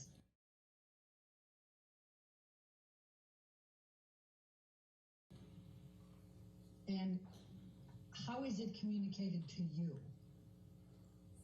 A computer in our car. Okay. So I'm going to ask you to take a look at the very beginning of this. It starts out, it obviously has an incident number. Is this your understanding of the incident recall for the report to 849 South Broadway involving Amber Heard?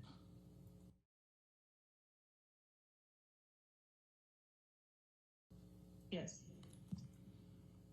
It starts out with 5/21/16 at 20:30:58, which is 8:30:58, or almost 8:31, and it says incident initiated by such and such.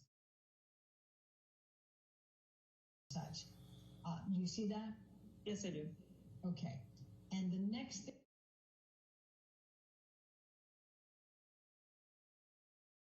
thing that's communicated is Penthouse 3, PR received call from victim's friend Amber, assaulted by boyfriend. PR refused to give further.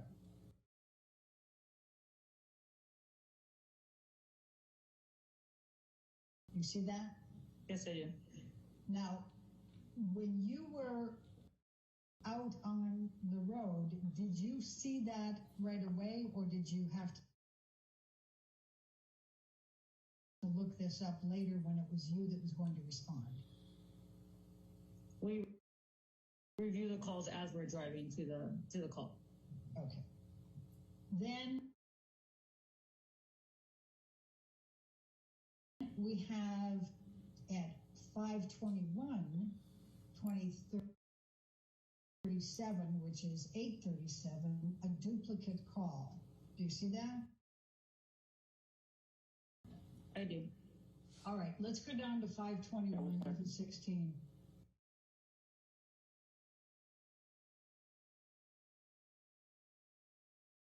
Officer Science, can you go where I just highlighted here? And it's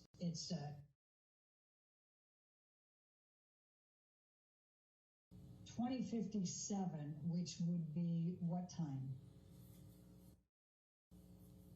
8:57. All right. And it has STAT:(AS). What does that mean?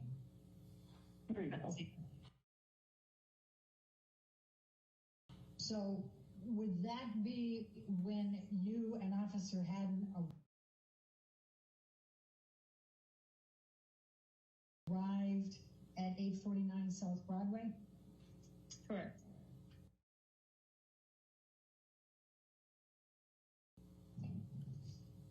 And then it has the next entry is 5/21/2016. It has 21/22/57. So that would be 9/22.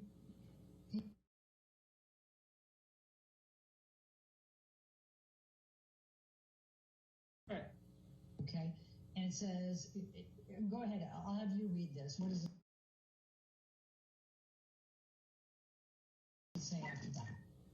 Met with Vic, check Lope, verified husband left Lope.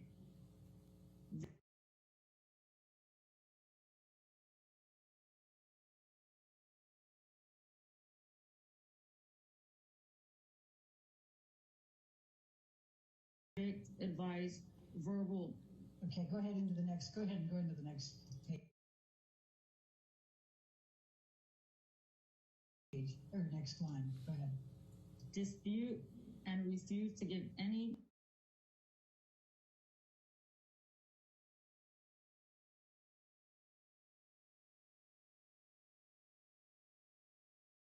further info, issued business card. Who wrote those two lines? I don't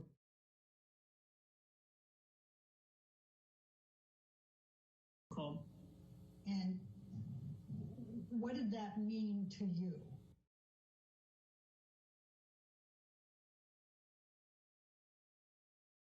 Those two lines that you just read. It's a disposition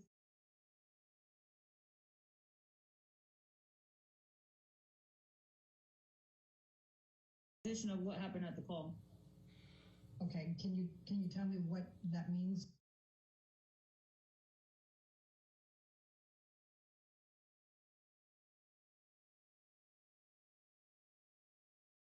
I mean, just tell me in real person's words what those words are.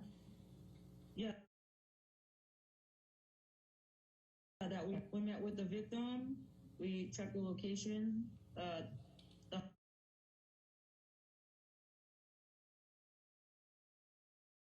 husband wasn't there, and that the victim advised us that she just had an argument and that she wasn't going to give us any further information. And because we didn't identify a crime, we issued her a business card letting know that she could reach out to us later if she changed her mind and wanted to cooperate. Okay. And at what point did you close this incident? Whatever it says on the screen, let's see, 9/22/57.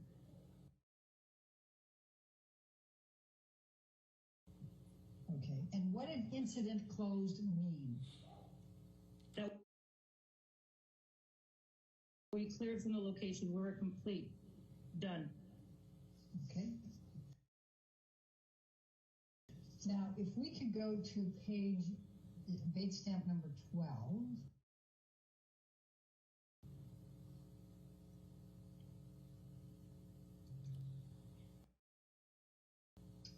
And do you recognize this document? I do. It's a summary of all of our calls from that day. All right. And I believe you testified earlier that you reviewed this document in preparation for this deposition. Is that correct? Yes, I did. Correct. Okay. And if we can go down to right here, that's 9/22, correct? At the end of that? Correct. All right.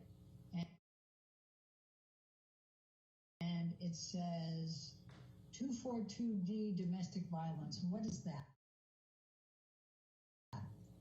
It's a code for domestic violence.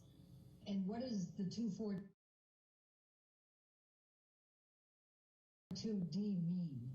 That's battery. Officer Science, when we broke before the lunch break, I had just asked you about whether you had believed that you were at the penthouse on May 21st, 2016 for 30 to 60 minutes. Do you recall me asking that?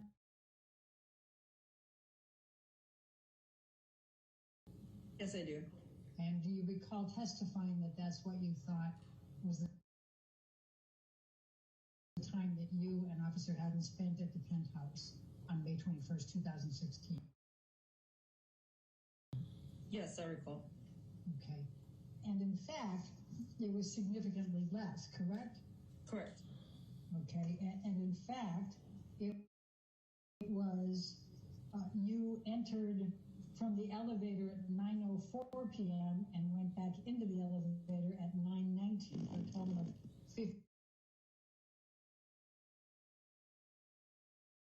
15 total minutes, correct? Correct. Okay.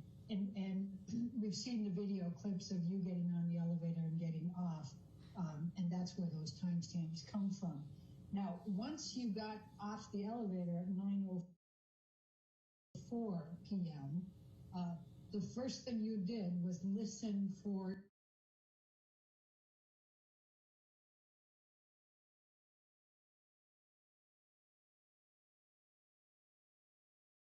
some noise, correct? Correct. All right, and then you went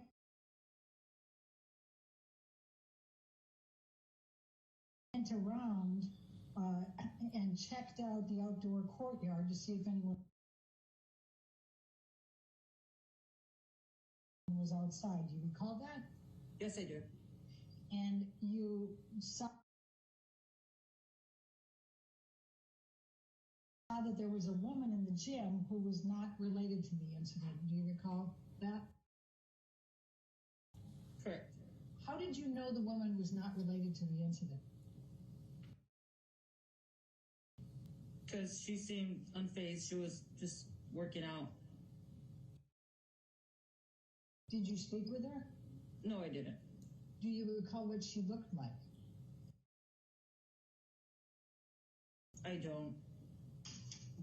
Now, did you take any notes during the entire 15 minutes from when you got off the elevator till when you got back on the elevator? I did not. Did Officer Haddon, to your knowledge?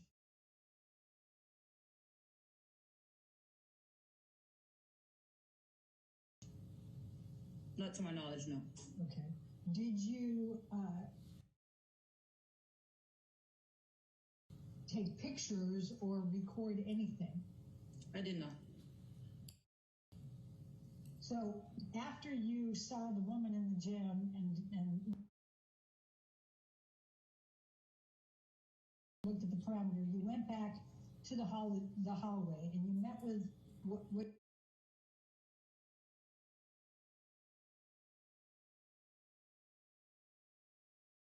you called a white male who was generic. Do you recall using that term?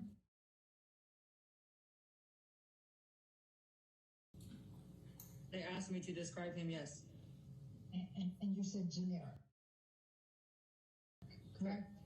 And what do you mean by generic? He didn't have any identifying, I don't know, nothing that I could remember. I just remember a male white. Nothing out of the ordinary. What color was his hair? I don't even remember now. Did he have facial hair, a beard, or a mustache? I don't remember. Do you recall how tall he was, roughly? I don't remember anything about him. Did you ask him his name? I don't recall. Okay. Now, the generic white male talked with you, and do you recall that? Yes, I do. And when you first saw Amber Heard, she was crying, red-eyed, and was not making eye contact with you, correct? Correct. And you asked her a few questions, and it was quite clear that she did not want to speak to the police. Is that correct? Correct. Now, Amber Heard was visibly upset. So she would look down, sometimes she would look up at you when she spoke.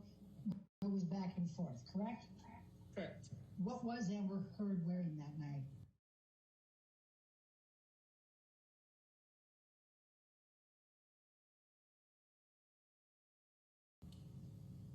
I don't recall. What hairstyle did Amber Heard have that night? I don't recall. Now, when was the first time you were asked to provide details of the events of May 21, 2016?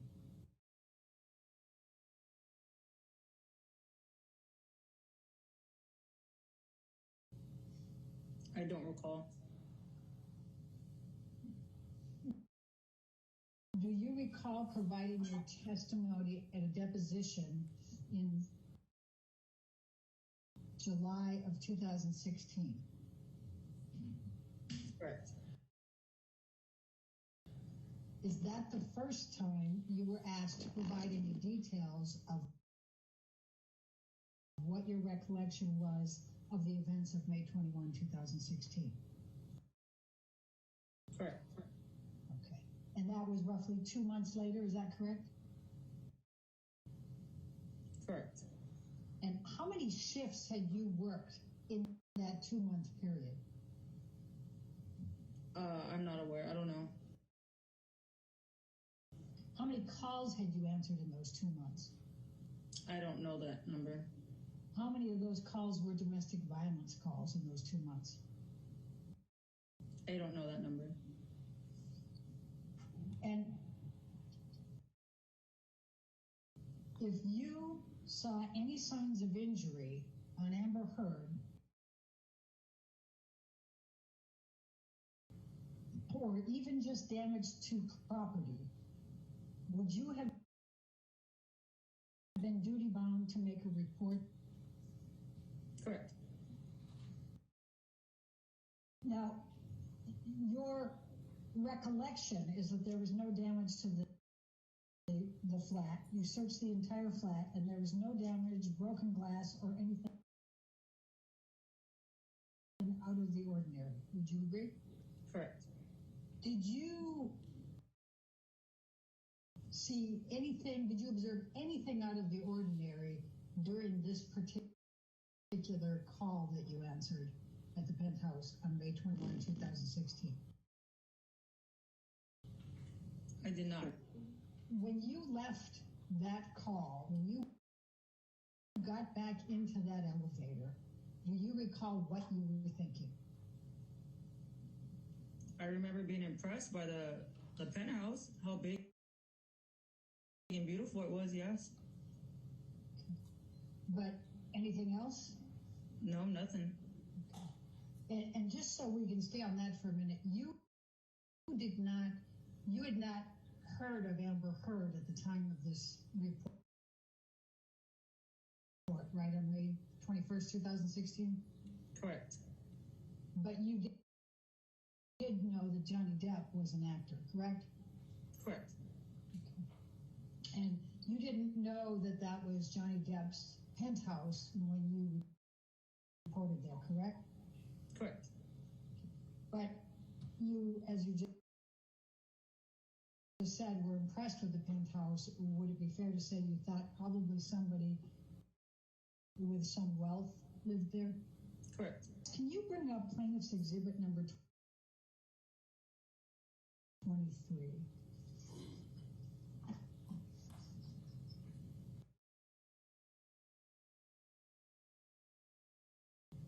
Officer Science, do you recognize this elevator at all?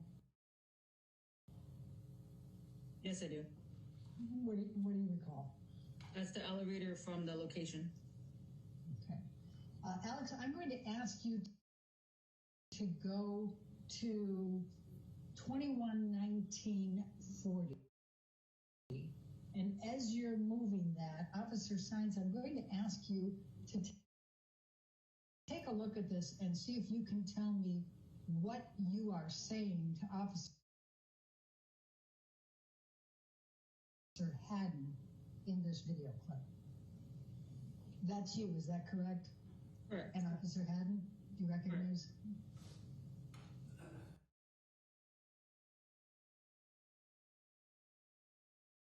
Officer Science, can you tell what you were saying to Officer Haddon?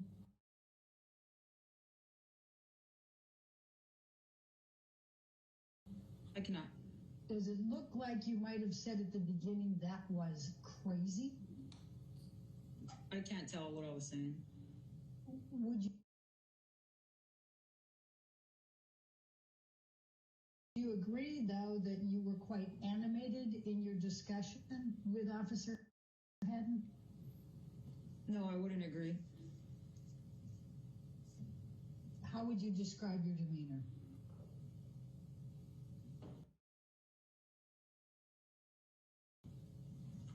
comfortably talking to my partner.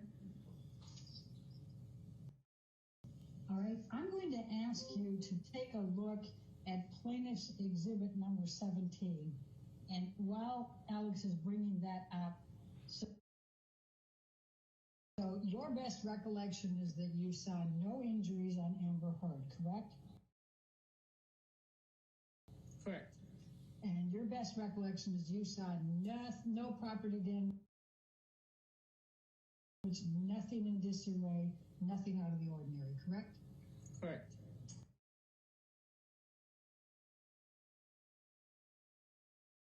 And if you had seen either of those, you would have had to file a report, correct? Correct.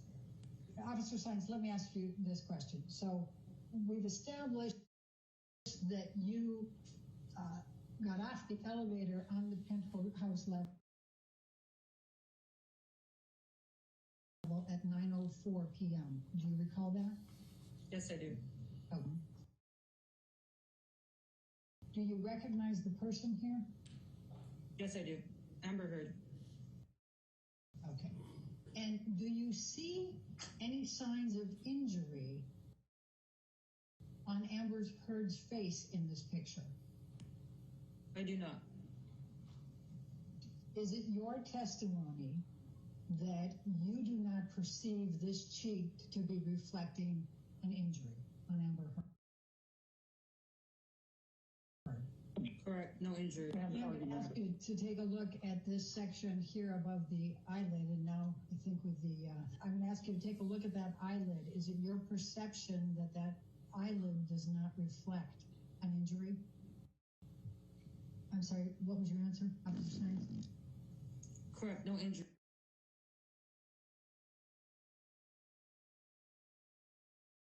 Okay, and then up above on the forehead level where the redness is and it looks like there's a couple of bumps, is it your perception that does not reflect an injury?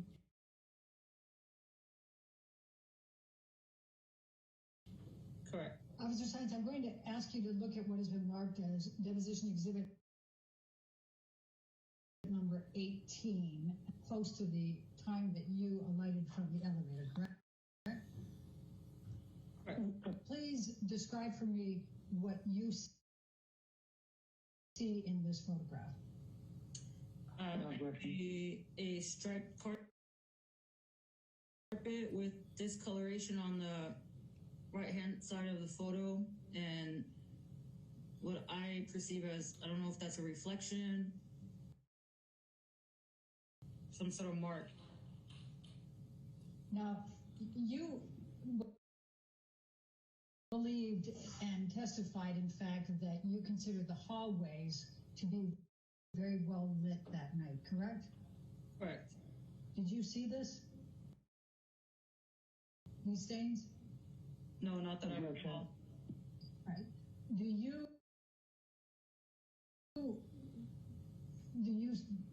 Would you agree that those are reddish stains on the right side?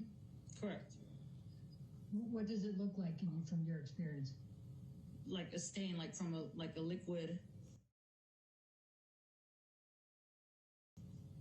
Red wine, possibly? It could be, yes. Okay. But you don't recall seeing that in the hallway after you got off the elevator?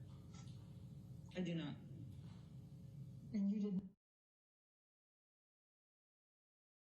not investigate this or take any pictures or record anything about it, correct? Correct. Okay. Now let's go to number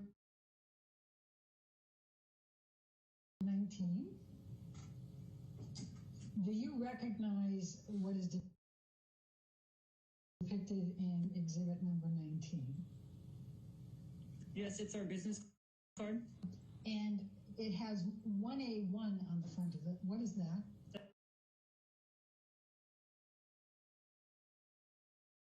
That's our unit designation. Okay. And then it has Haddon and a badge number. Is that his badge number? That is his serial number. Okay, serial number, thank you. And it has your name, and is that your serial number? Correct.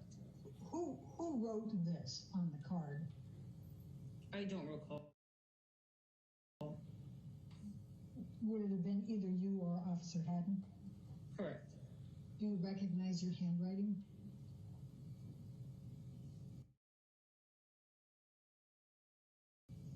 I can't tell from this.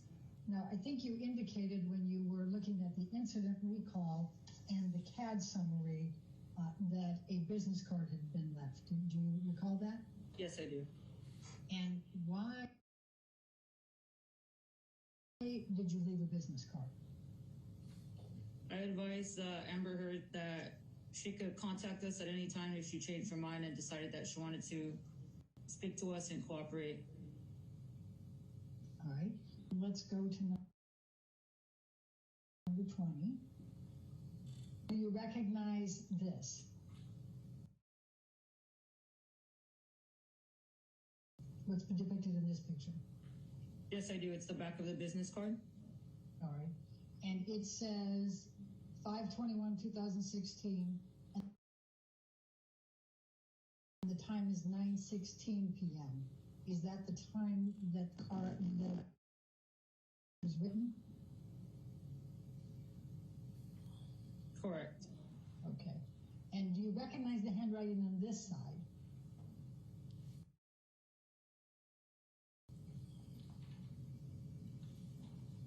It looks like my handwriting. Okay. Now it says radio call of dispute. Do you see that? I do. Why didn't you put verbal dispute?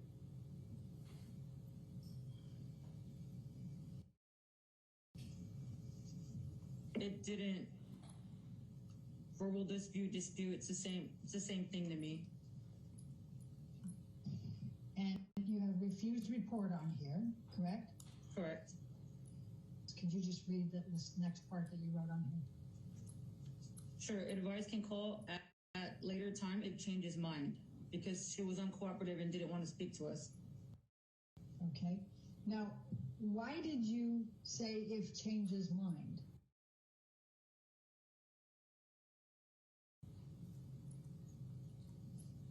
Because I was giving her the opportunity to have a resource if she changed her mind.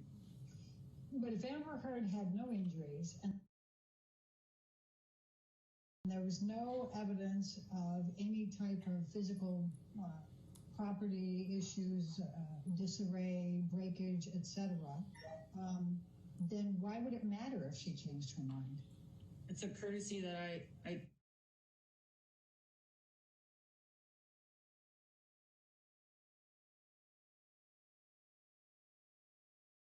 I choose to give people when I go to calls. Now, if Amber Heard had called you later, you had already closed this out and had not written a report and had taken no notes, correct? Correct. But if I'm understanding your earlier testimony, that if you saw evidence of injury, or if you saw injury of evidence of property damage, even if the victim did not cooperate, you would write a report, correct? Correct.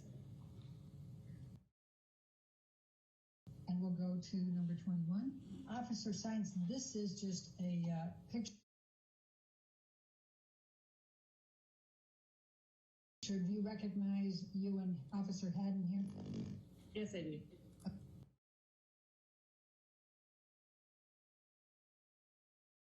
Okay, Officer Science, is the timestamp on here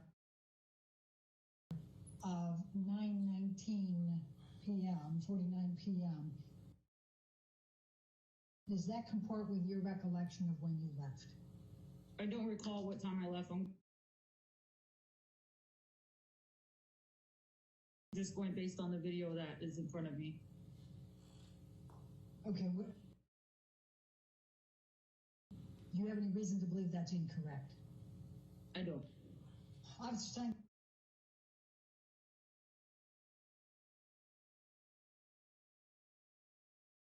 I'm going to ask you to take a look at exhibit number 24. Do you recognize the person in this photo? Yes, Amber Heard. Okay. Do you perceive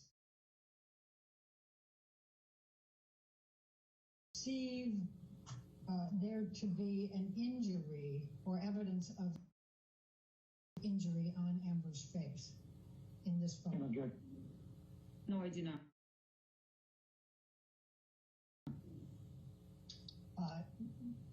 What is your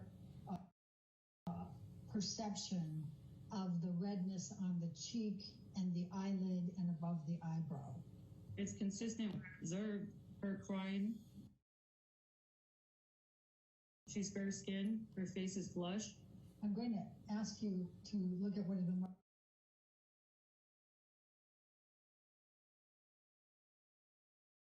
as exhibit number 25.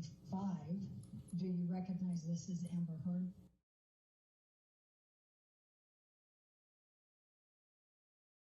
Yes, I do. Do you see a red mark on Amber Heard's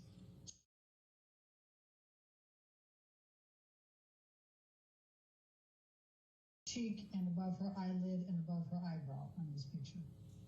Her face looks flushed, yes, redness. Okay. And what is your perception of what that is caused by? Like I said earlier, it's consistent with what I seen her crying. Right. But you don't think it's consistent with a cell phone being thrown at her? Correct. It does not look like a injury caused from a cell phone. Okay. And why not? Because it's consistent with somebody crying. Her face is flushed.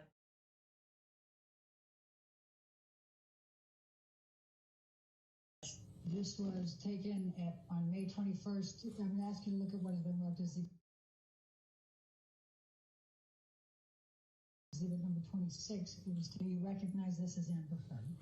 Yes, I do. Officer Steins, do you see any redness on Amber Heard's cheek and above her eyelid and we'll go with those?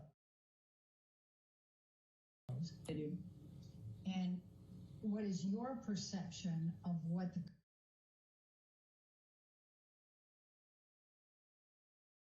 cause of those red marks? It's consistent with her crying. Her face is flushed. And is it fair to say that you do not believe that this reflects an injury? Correct. And would it also be fair to say that you would not consider it sufficient to investigate further whether it's an injury? There's nothing that would stop me from investigating. I would continue to ask her questions, and it's up to the victim if they want to cooperate. But just so that we're clear here, even if the victim doesn't cooperate, if you see signs of injury, you still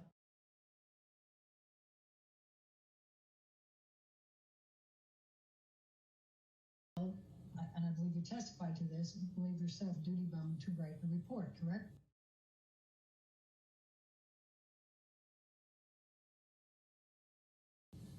Yes. Okay. But in your mind, you don't perceive this as to be reflective of an injury, is that correct? Correct.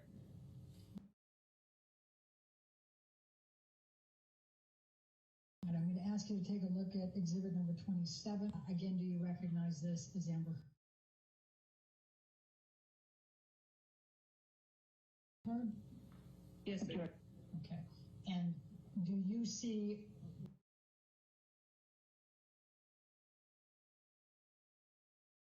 redness on the cheek of Amber Heard on this one?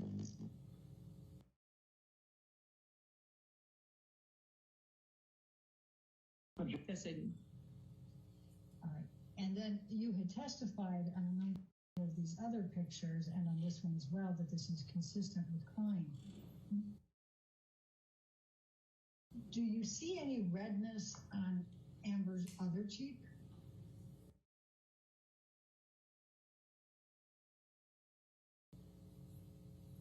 Yes, I do. Is it the same or similar to the redness on the cheek, on the right cheek?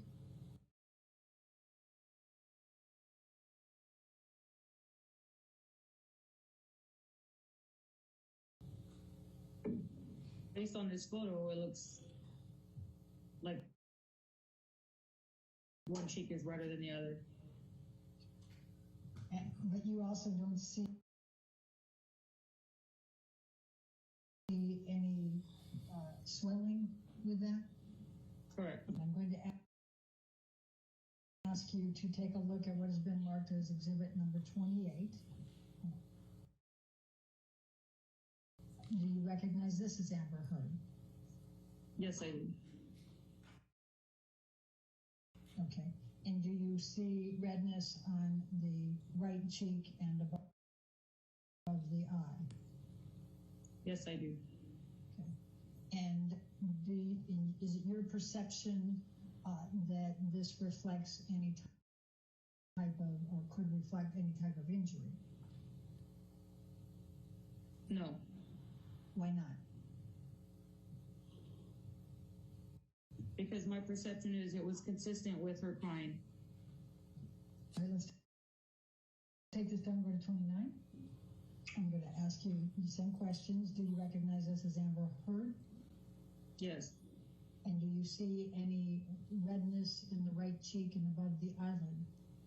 Yes. Okay. And is it your perception that these are not indicative of injury?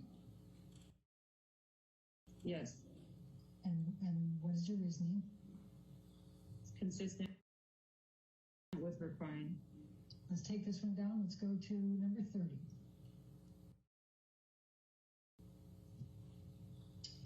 Now, you testified earlier that you thoroughly searched the penthouse. Do you recall that testimony? Yes, I do. Okay. And Josh Drew, the gentleman that you called the generic male, actually took you through, escorted you through the penthouse and the series of penthouses, correct? Correct. Officer Science, did you or did you not thoroughly search the penthouses on May 21st, 2016? We did search the penthouse. Okay. And you used the term thoroughly, did you not? I don't recall. Okay. Do you feel like you conducted a thorough search of the penthouses that night? Yes, I did. I did a sweep of the location for the suspect. Okay. And when you're talking about a sweep of the location, did you go through every room? Yes, every room. Okay. And was there anyone escorting you through those rooms? Yes, the same male that we were met with at the beginning of the call. That you called the generic male, correct? Correct. Now, you also testified a little earlier that this was a very nice series of penthouses, right? Yes. Did you interview the woman that was sitting with Amber Heard? I attempted to. All parties were uncooperative. What did you say to the woman that was with Miss Heard?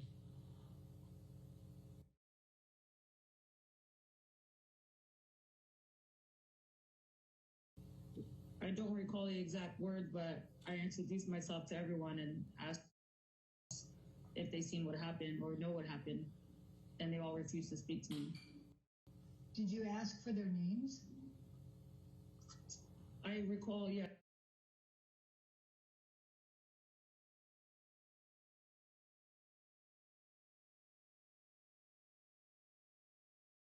Yes, I did ask for their names. Nobody would give me their names. Now, that's a little unusual, isn't it? No, it's not. A lot of people don't like us. Well, is it that they don't like you, or is it potentially that they don't want to, with a domestic violence situation, are reluctant to press charges? Every situation is different.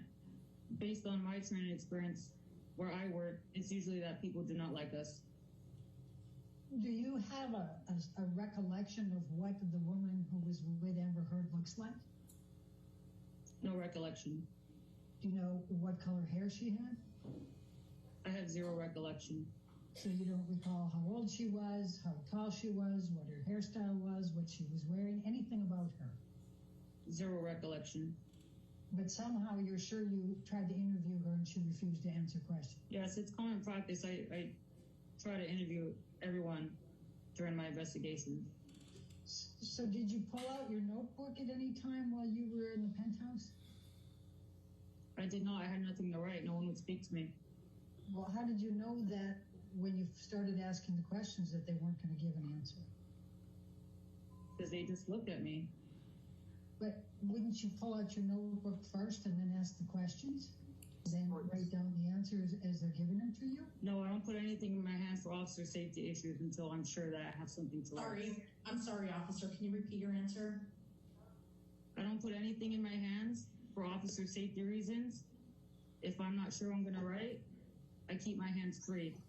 When I ask the questions, I got no answers. Therefore, I didn't take out any notebooks or pens.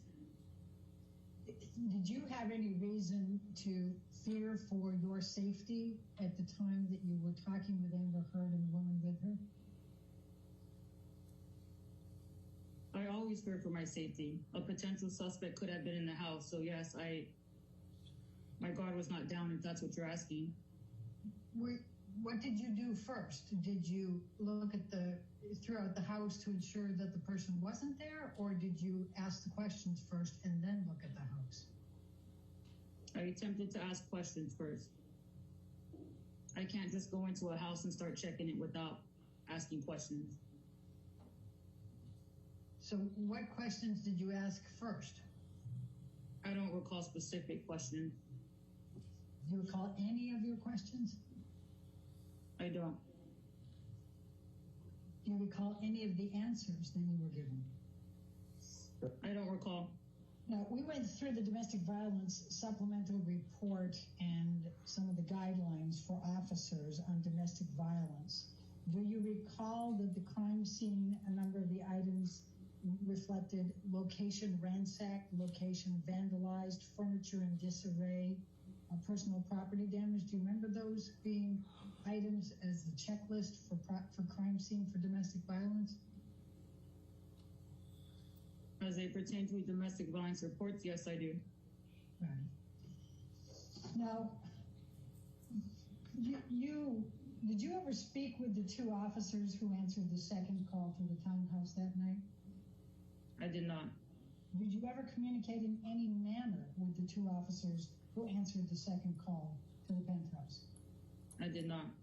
Did you communicate through a third party to the second set of officers relating to the domestic violence call and your determination? I did not. Did you know the two officers who responded to the second call? Did not. Sorry. Do you know who they are to this day? I do not.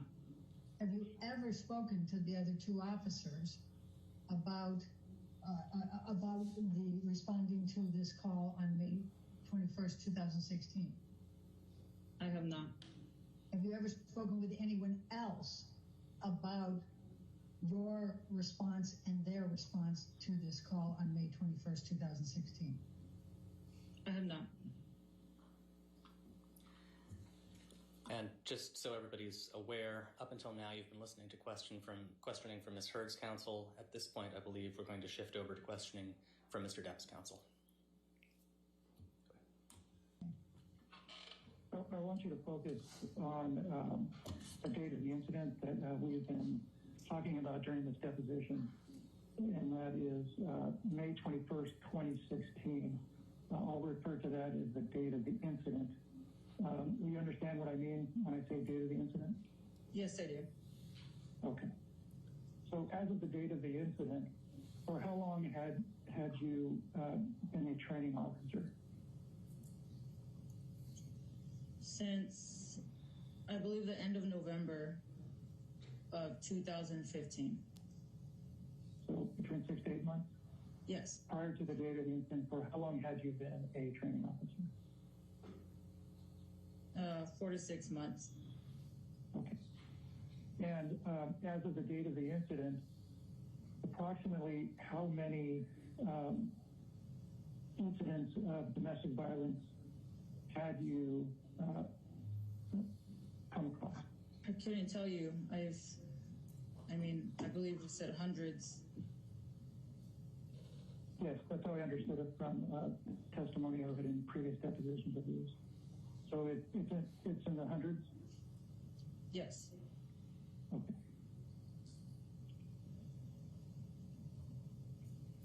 Now, when you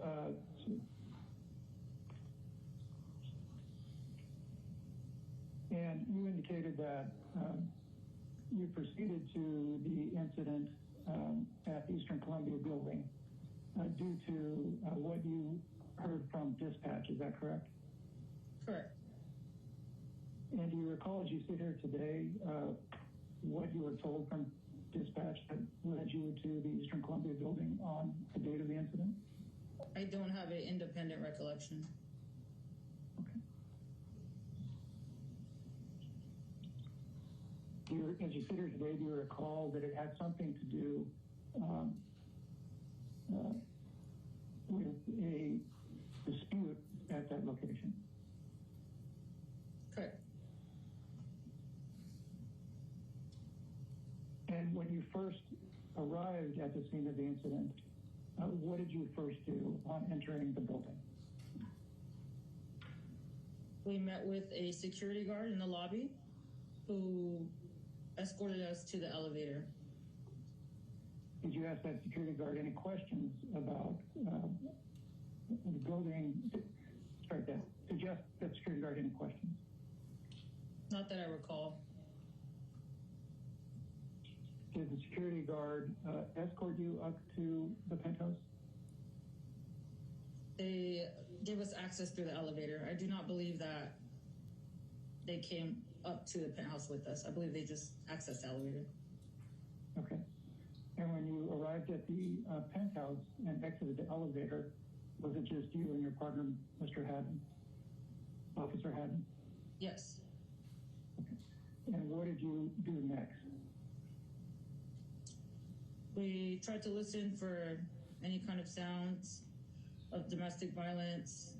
We checked the hallways. We didn't observe anyone. We went out to a courtyard, didn't observe anyone. And based on what I was just reminded of, there was a woman in the gym who didn't seem involved, was working out, looked fine, nothing out of the ordinary. And then we responded to a door in the hallway, and I knocked and was met by a male. Okay. Up until that point in time, from exiting the elevator to knocking on that door, did you see anything that indicated a crime? I did not. Up until the point where you knocked on that door, did you see or hear or witness anything indicating that there had been a domestic violence perpetrated? I did not. Up until you knocked on that door, did you see anything which you would have considered out of the ordinary? I did not. And I guess what I'm asking is, walking from the elevator to the gym and then to the door that you knocked on, were you in the hallway? Yes, I was in the hallway. Okay. And during that time period from exiting the elevator through to knocking on the door, was there anything in the hallway that was unusual to you? Not that I observed, no. Did you see any stains on the floor? Not that I recall. Did you see any vandalism in that area? No, I did not.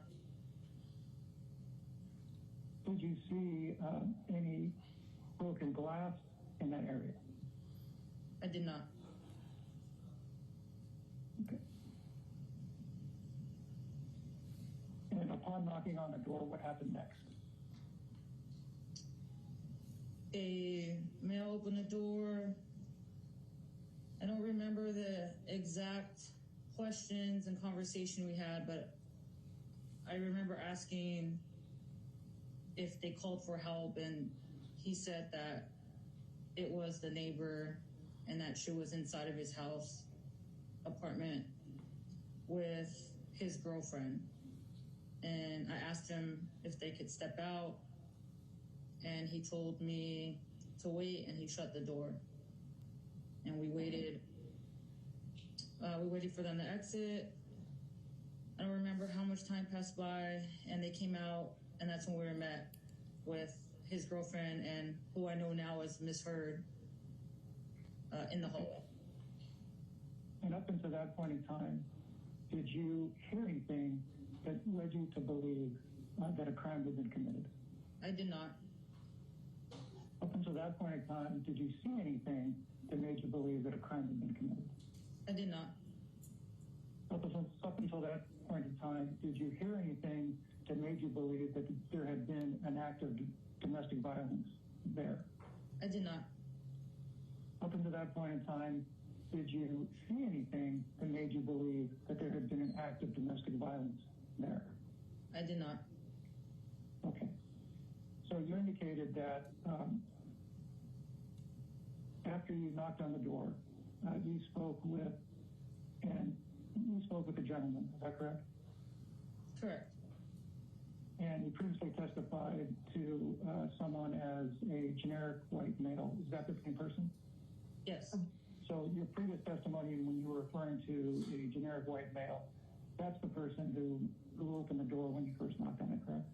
Yes, there was only one male at the location besides my partner. And there was only one male? Is that for the entire time you're at the location? Yes. So in the hall, you met with a generic white male, Miss Heard, and the generic white male girlfriend. Is that right?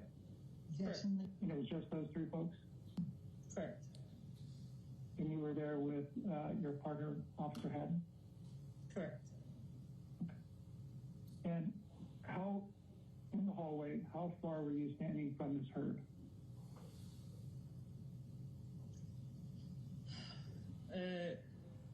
It was close, probably like 2 to 5 feet. Okay. And at that time, did you notice any injuries on Miss Heard? I did not. Okay. Were you looking to see if she had any injuries at that time? Yes, I was. And so you were looking to see if Miss Heard had any injuries, and you determined that she did not. Is that accurate? Correct. And was the lighting good enough in the hallway for you to make that determination? Yes, the hallways was well lit. Okay. And at the time, were you wearing any sort of corrective lenses? I was not.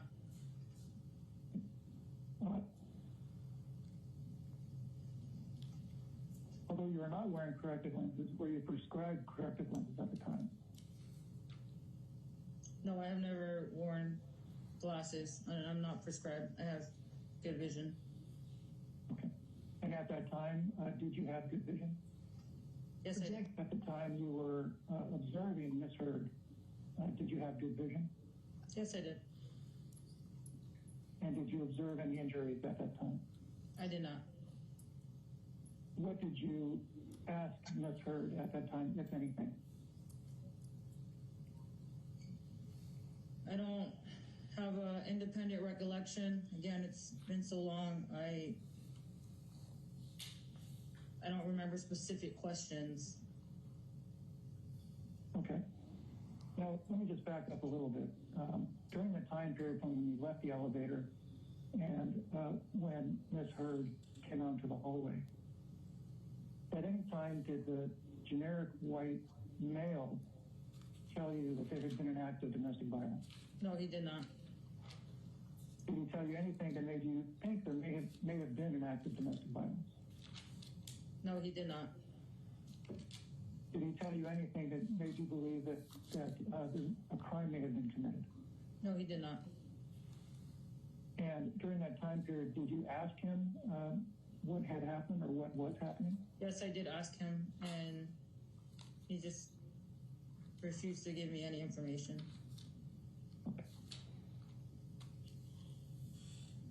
Okay. So now, fast forward to what we were talking about with respect to you in the hallway with the generic white male Ms. Heard and the generic white male's girlfriend. After you observed her and saw no sign of injury, what did you do next? I advised her that we would be conducting a protective sweep just to make sure that there was no one else in the house. And she agreed if her neighbor, the male, could accompany us with the protective sweep. Okay. Up until that point in time, did you ask Ms. Heard what happened? Yes, I did. And what was her response? No response. She was uncooperative. And Officer Stein, at that time, was Ms. Heard cooperative? Ms. Heard was uncooperative. Thank you. And by uncooperative, does that mean that when you asked her a question, she wouldn't say a word? She'd say something that made you think she was not cooperating? She wouldn't say anything. Okay. So just to be clear, you would ask questions and she wouldn't say anything? Correct. Okay.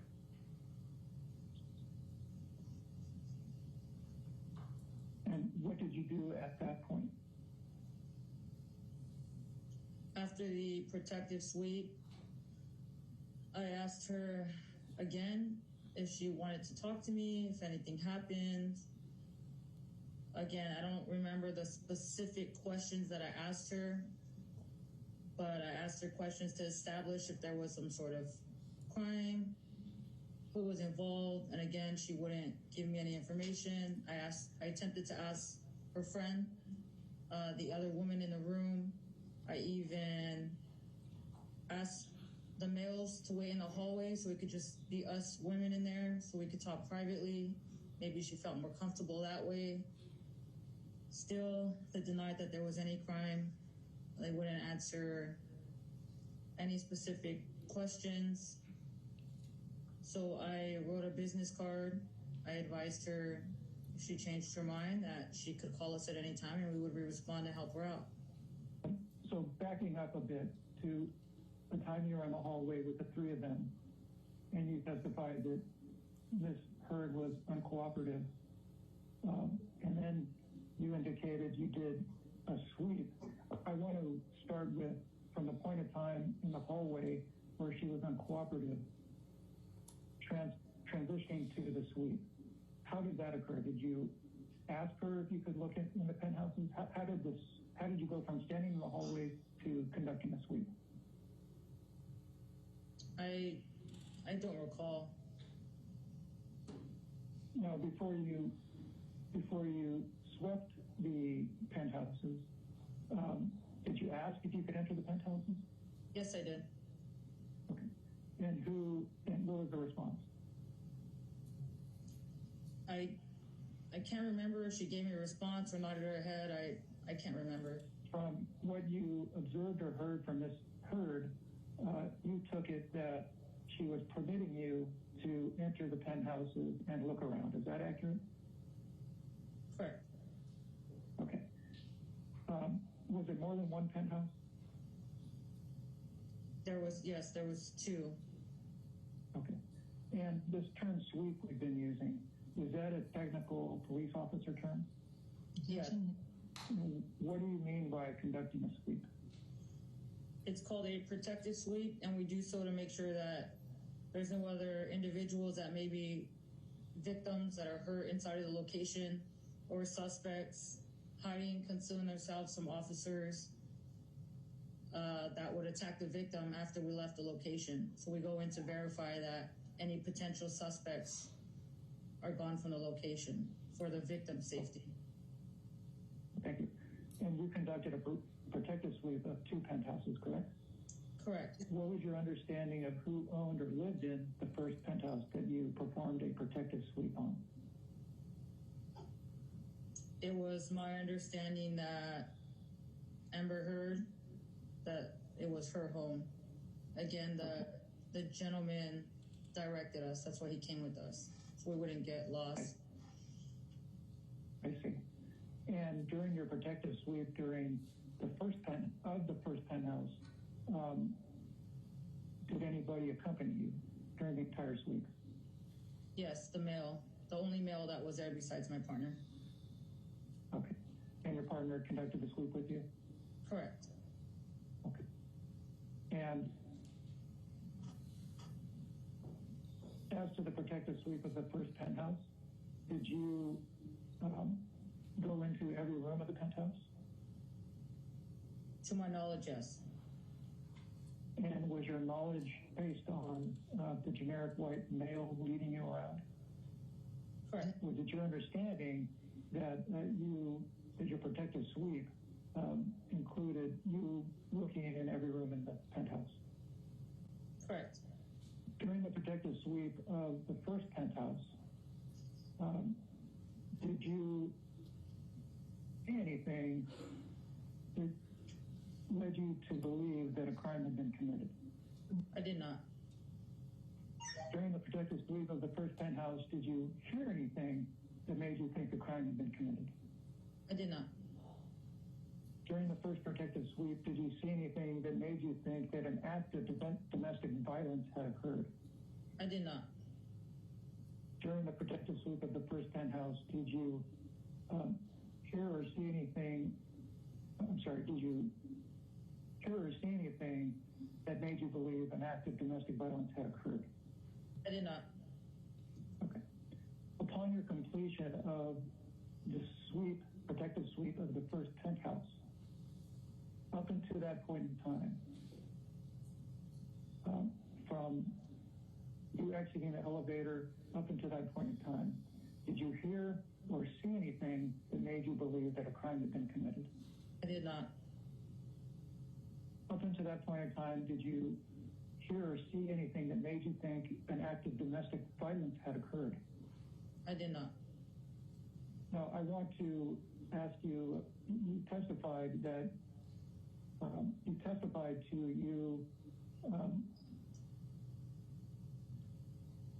viewing Ms. Heard and not seeing any signs of injury. Did you view her again after that first viewing? During the interviews and throughout the entire investigation, I'm constantly scanning her and watching. So if I see any other observations that would indicate any injury or domestic violence. And did you see anything like that? I did not. And you didn't see, did you see anything like that during the entire time period you were on that call? And do you believe that you had enough time viewing Ms. Heard to determine whether or not she had sustained any injuries? Yes, I do.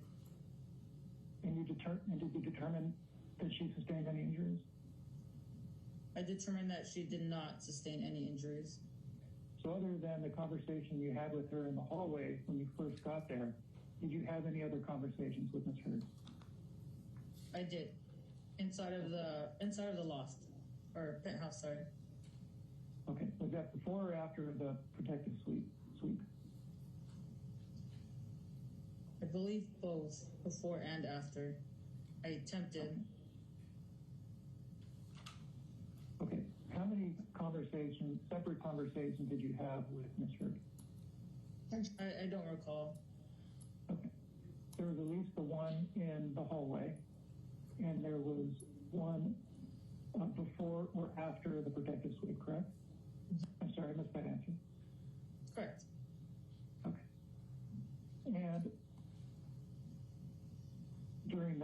conversation you had with her after the one in the hallway, how close were you to her? The same, 2 to 5 feet. She was right in front of me. Were you close enough to get a good view to determine whether or not she had any injuries? Yes, I was. And during that second conversation, did you determine whether or not she had any injuries? I determined that she did not have any injuries. Okay. At any point in time during the incident, during the date of the incident, did she complain of any injury? She did not. During the protective sweep of the penthouse, did you see anything in disarray? I did not. Okay. Now, you indicated, let me ask you, did you do a protective sweep of the second penthouse? Yes, I did. Okay. Did the generic white male accompany you on that sweep as well? Yes, he did. What was your understanding of who owned or resided in that second penthouse? I had no idea. Okay. Did you, during that second protective sweep, did you walk through every room in that penthouse? From my understanding, yes, we did. Okay. And during that second protective sweep, did you see anything that you would say was in disarray? I did not.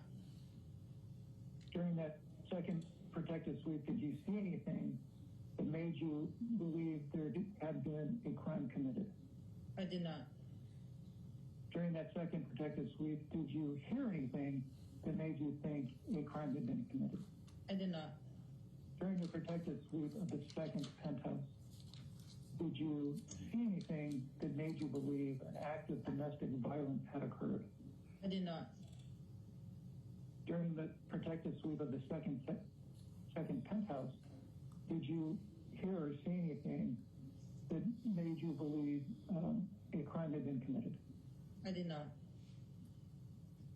After you performed the protective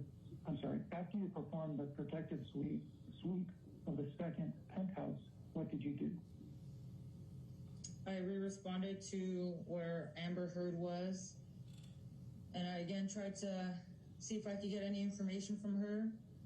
I was unsuccessful, and then I issued her the business card and let her know that she could call us back if she wanted to talk. Did she answer any of your questions? No, she did not.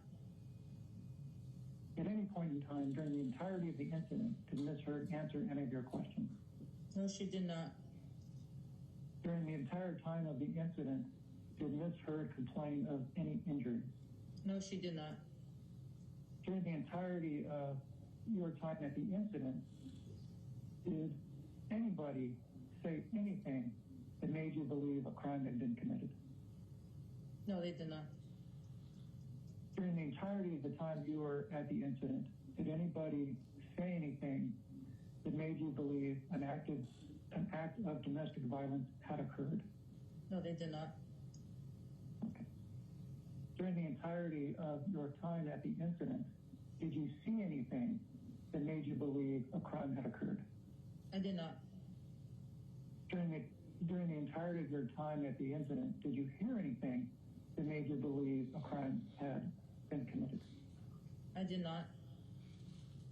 During the entirety of your time at the incident, did you hear or see anything that made you believe an act of domestic violence had occurred? I did not. Had you heard of anybody by the name of Miss Heard at that time? Never. Amber Heard? No, I've never heard of Amber Heard before that time. Okay.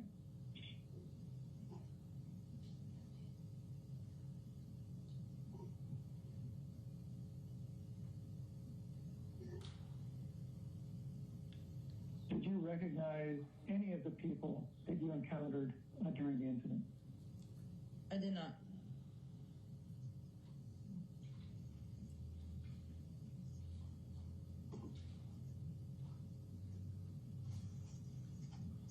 At the time of the incident, did you have any reason to believe that anybody you encountered at the incident was famous?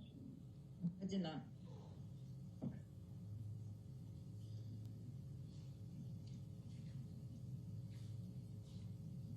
And during the entire time that you were at the penthouses during the incident,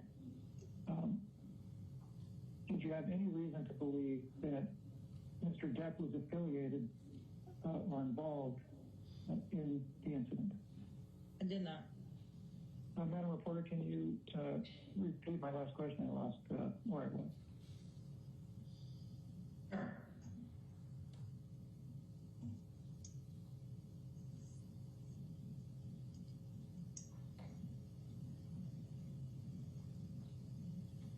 Question, during the entire time you were at the penthouses during the incident, did you witness any bruises on Miss Heard?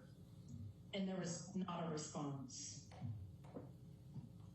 I did not observe any injuries on Miss Heard. Okay. Did you observe any swelling on Miss Heard's face? I did not.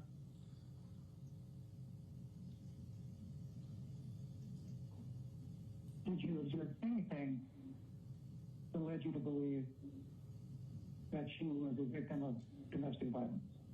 I did not. Alex, if you can pull up Exhibit 2.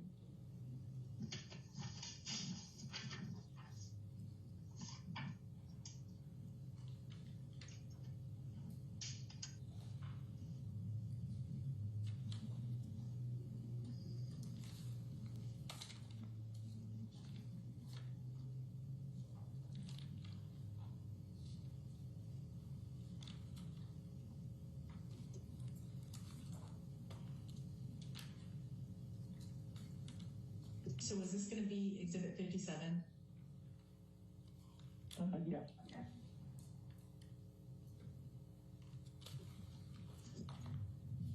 Officer Sines, do you recall having your deposition taken on July 18th, 2016 in connection with Mr. Depp and Ms. Heard? Yes. Okay. And do you recall giving testimony in connection with that deposition under oath? Is it yes? I'm sorry, officer. Yes. Okay. And did you give accurate and true testimony at that time? Yes. Okay. And you understood you were under oath, correct? Correct. Okay. Alex, if you can go to page 26. Officer Sines, do you recall testifying as to, that, and I'm talking about today, do you recall just testifying that you can't recall what Ms. Heard said to you, if anything? I do not have an independent recollection, but I can go off what I'm seeing here on my screen.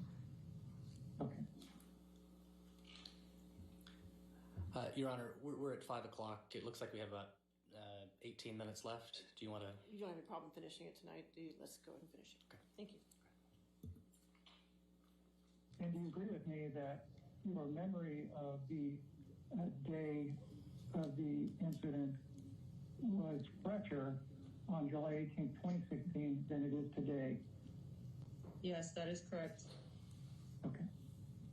And the incident was May 21st, 2016.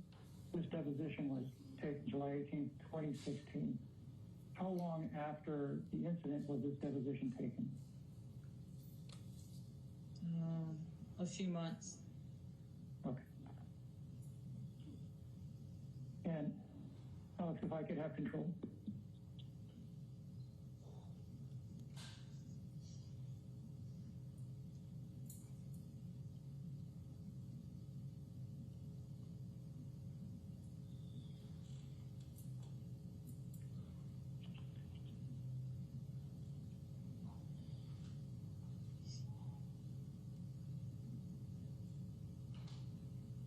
A little delayed, Alex.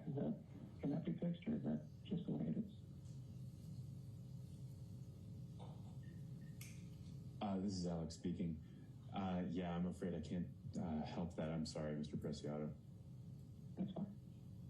Officer Sines, I'm going to start here. Do you see my cursor? Yes, I do. Okay. I'm going to start here at line 3. The question is, okay, so we'll get back to that. Before you did a sweep